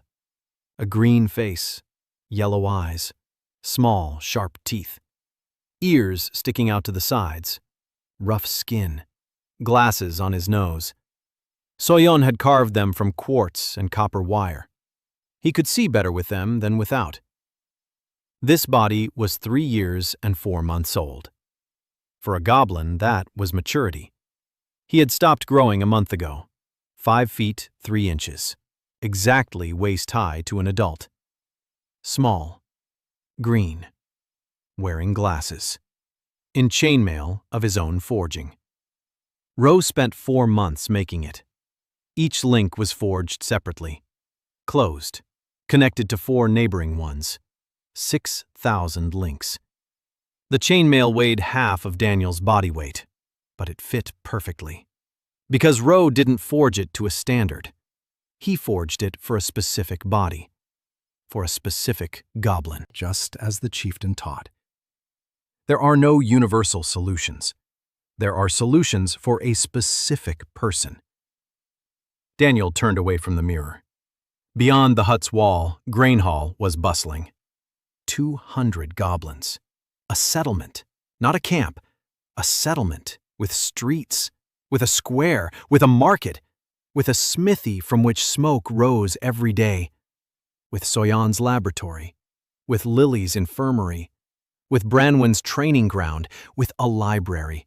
A small one, 3 shelves made of planks. On them, stacks of bark and birch bark, and a few real sheets of paper that Minsu had brought from her supplies. The first goblin library in the history of the world. Hat sat there every day. She dictated. Daniel wrote it down. Or rather, not just Daniel anymore.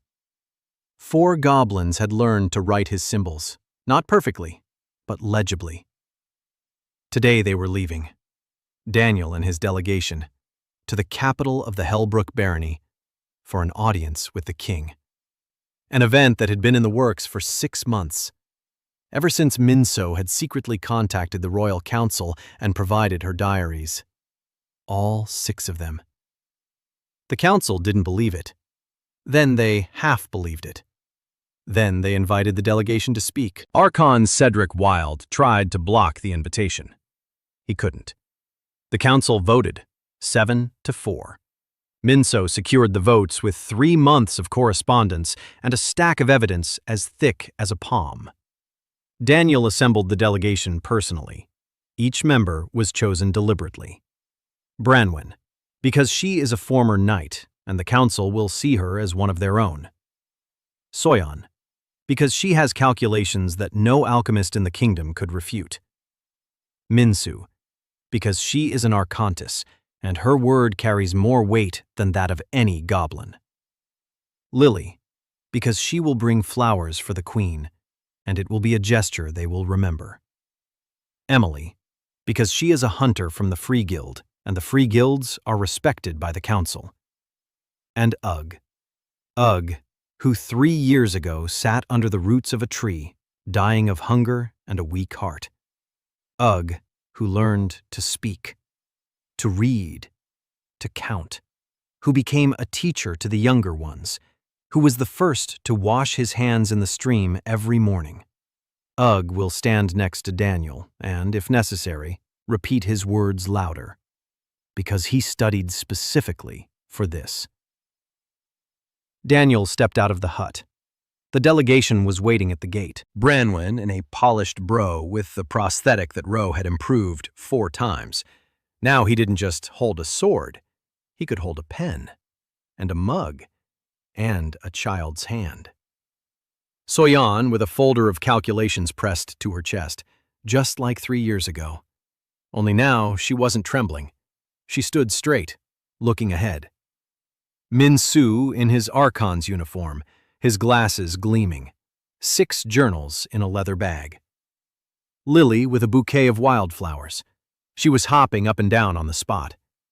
Emily with a bow on her shoulder. Silent. Calm. She nodded to Daniel. Once. Briefly. That was enough. Ugg stood next to Daniel. Big. Twice his width. With a quiet heart that still skipped beats, but that beat every day for 3 years. Hot stood by the gate, small, hunchbacked, with a pipe. She approached Daniel, looked at him, pulled a piece of bark from her bosom. The first piece, the very one, with 23 lines, the first entry, the first calendar. She held it out to Daniel.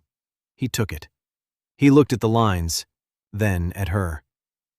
Hot began to speak, in Old Goblin, slowly, each word separately.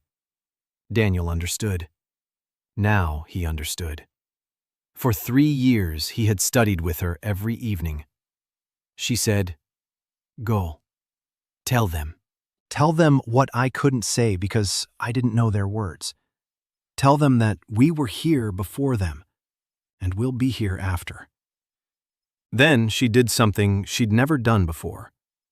She put her hand on his head, his little green head with glasses, and she said a word in Old Goblin. Son. Daniel closed his eyes, opened them, nodded, turned around, walked toward the road. They walked for 2 days, through the forest, across the fields, along the road. People in the villages watched them from their windows, at the goblins, at the humans walking with the goblins, at the half-elf with the flowers, at the little green one in chainmail and glasses. No one shouted, no one ran. They just stared, as if at something that didn't belong in their world view. Daniel walked, staring straight ahead, counting his steps. 4,200 to the capital, each step small, like a goblin's. The capital, the castle, walls taller than the tallest tree in the gray wood, gates of oak and iron, guards in full armor. They were watching the delegation. One of the guards reached for his sword. Another placed a hand on his shoulder. The pass was signed by the king. The guard withdrew his hand. The gates opened. The delegation entered. The throne room. Huge. Columns of gray stone, tapestries on the walls, candles, hundreds of candles. A long table. Behind it, the king, the council, lords, generals, and Archon Cedric Wilde.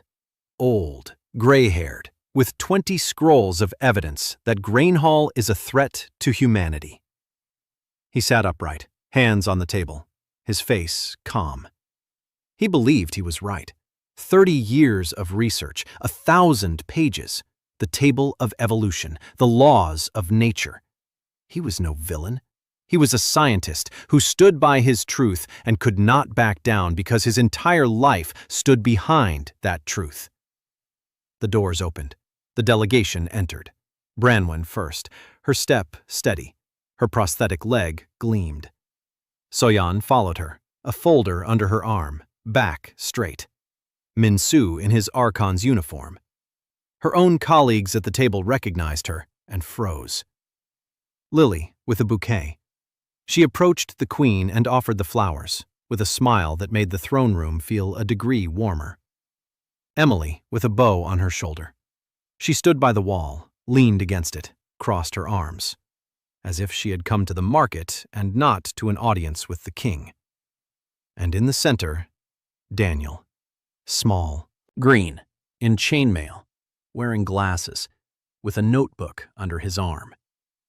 He walked up to the podium. In front of the podium stood a stool, wooden with 4 legs, smooth, sanded.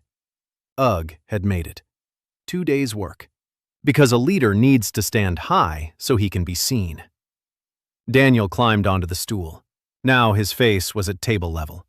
He looked at the faces, at the eyes. Dozens of eyes.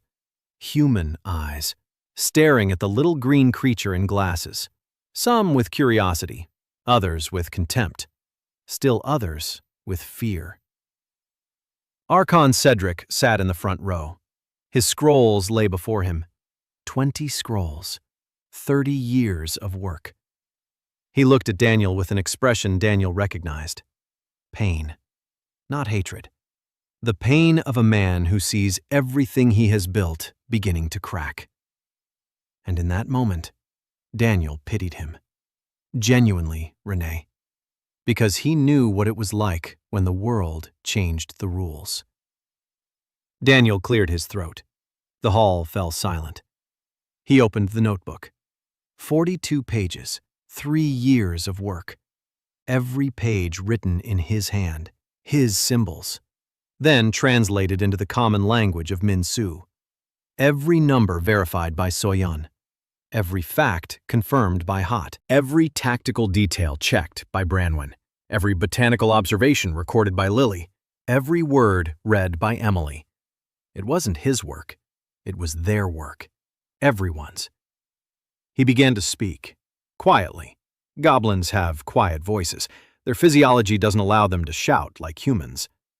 But the hall was quiet, and every word could be heard all the way to the back row. He said who he was, Grain, that he was small and green, that 3 years ago he had been left to die in a pit because he was a nobody, that today he had come to tell them exactly how they had all been for the past 300 years, that he had 42 pages, and that he apologized in advance for his quiet voice, but if anyone in the back rows couldn't hear him, his friend Ugg would repeat it louder, because he had studied specifically for this. Ugg stood behind him, big, quiet, with his hands folded on his stomach. He nodded, ready. Daniel began to read. Page 1. The history of the gray-haired thicket. How the tribe lived. How it died. How it starved. Facts. Figures. Infant mortality. Average life expectancy. Causes of death. Hunger. Disease. Predators. Humans. He read, and the hall listened. Page 5. The Table of Evolution. Its errors, not all of them, specific ones, with paragraph numbers, with observation dates. Min-Su stood up and unfolded a map. Her map, with notes. Here, the table predicts one thing. Here, something else happens. Here is the evidence. Here are the witnesses. Here are the records. Cedric sat and listened. His face remained unchanged, but his hands on the table clenched into fists. Page 15. Grain Hall's Forge. Metallurgy without a guild. without a teacher, without a license. A goblin named Ro who learned to turn stone into a knife. Soyan stood up and showed the samples.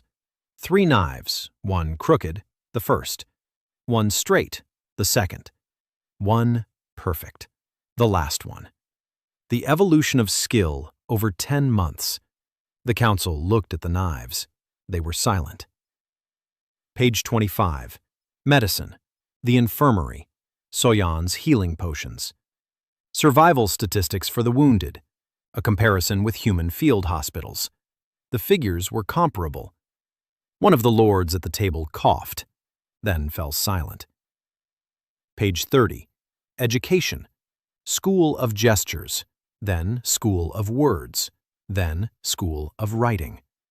Number of goblins who can read, 42. Number who can count to 100, 78. Number who speak the common tongue, 114. Daniel read the numbers in an even voice, like a report, like a presentation at a conference, like a dissertation. Because it was a dissertation. His second. He had defended his first in Boston. He was defending this one before the king. Page 42. The last one. He closed the notebook, looked at the hall, and said, "Rationality is not a privilege, not a level, not a reward. It is a skill, one that can be taught to anyone with a brain and the time." He fell silent. The hall was silent. A second. 2. 5.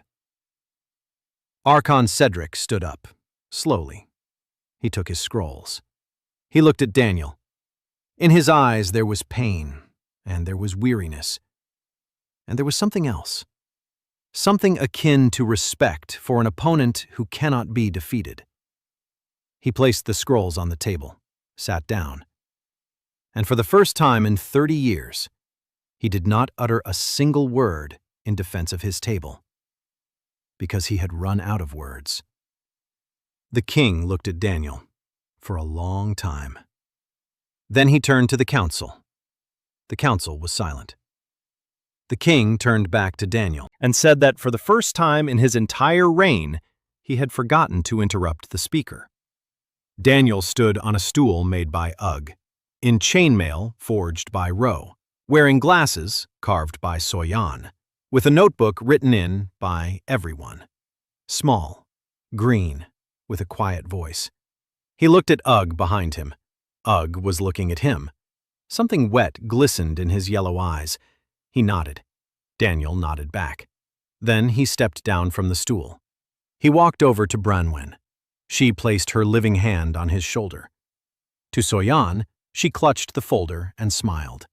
To Minsu, she was taking off her glasses and wiping them. The lenses were wet. To Lily, she was beaming. To Emily, she was standing by the wall, looking at him. Her face was calm, but she nodded, twice. For Emily, it was like a standing ovation. They left the throne room. The door closed behind them. Daniel stood in the castle corridor. Stone walls, high ceilings, torches. He stood there, breathing, and he felt something hot flowing from his eyes. Goblins don't cry. Their physiology won't allow it, but something was flowing. He wiped his face with his hand. He looked at his wet palm. A goblin's first tears. One more thing the table didn't predict. That night in the castle's guest quarters, he took out the bark, his journal, the list of those within me. Long now, 47 lines, 47 shards of other people's lives. A lullaby, a horn at dawn, the habit of crossing oneself before a meal, a way of tying knots he'd never thought of, a manner of scratching the bridge of his nose, a word in a language he hadn't learned. 47 lines, 47 pieces of people who are no longer here, who live within him, who made him who he is. Not Daniel So, not Grain. Someone else. Someone who appeared when Daniel So and Grain and the 47 dead merged into one. He turned the bark over. On the back, at the bottom, was a line, a check mark. Daniel So, Boston.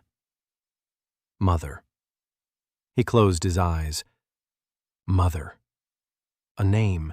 His mother's name. Hyo. Hyod. He clenched the bark in his hands. Hyojin.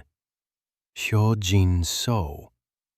He remembered, barely, like a word on the tip of his tongue that's about to slip away, but he remembered. He remembered it. He opened his eyes. He wrote it down, slowly, every character. Hyojin So. Then he set the bark aside. He lay down. He stared at the ceiling. A strange lullaby played softly in his head. That very one. The first one. He wasn't afraid of it anymore. It had become a part of him, like a scar, like a habit, like a name. He closed his eyes. Tomorrow the negotiations would begin. Real ones, long ones, difficult ones. The council won't accept everything in a single day. Cedric won't give in. The Baron won't back down. There will be months of arguments and compromises and threats. There will be new enemies, new allies, new walls that need to be built, new names to write down, new teachers, new students, new shards on the list of those who are on it. But that will be tomorrow. And today he lay in a warm room in a stone castle in chainmail of his own forging, small, green, with a notebook under his pillow, with his mother's name on the bark nearby, with 40-70 voices in his head, alive. 3 years ago, he was thrown into a pit to die. Today, he stood before the king and spoke the truth, and the king listened. He fell asleep, quietly, without dreams. For the first time in 3 years without dreams, because he had done everything he needed to do for today. And tomorrow will be tomorrow, one step at a time. For the little one, just like a goblin.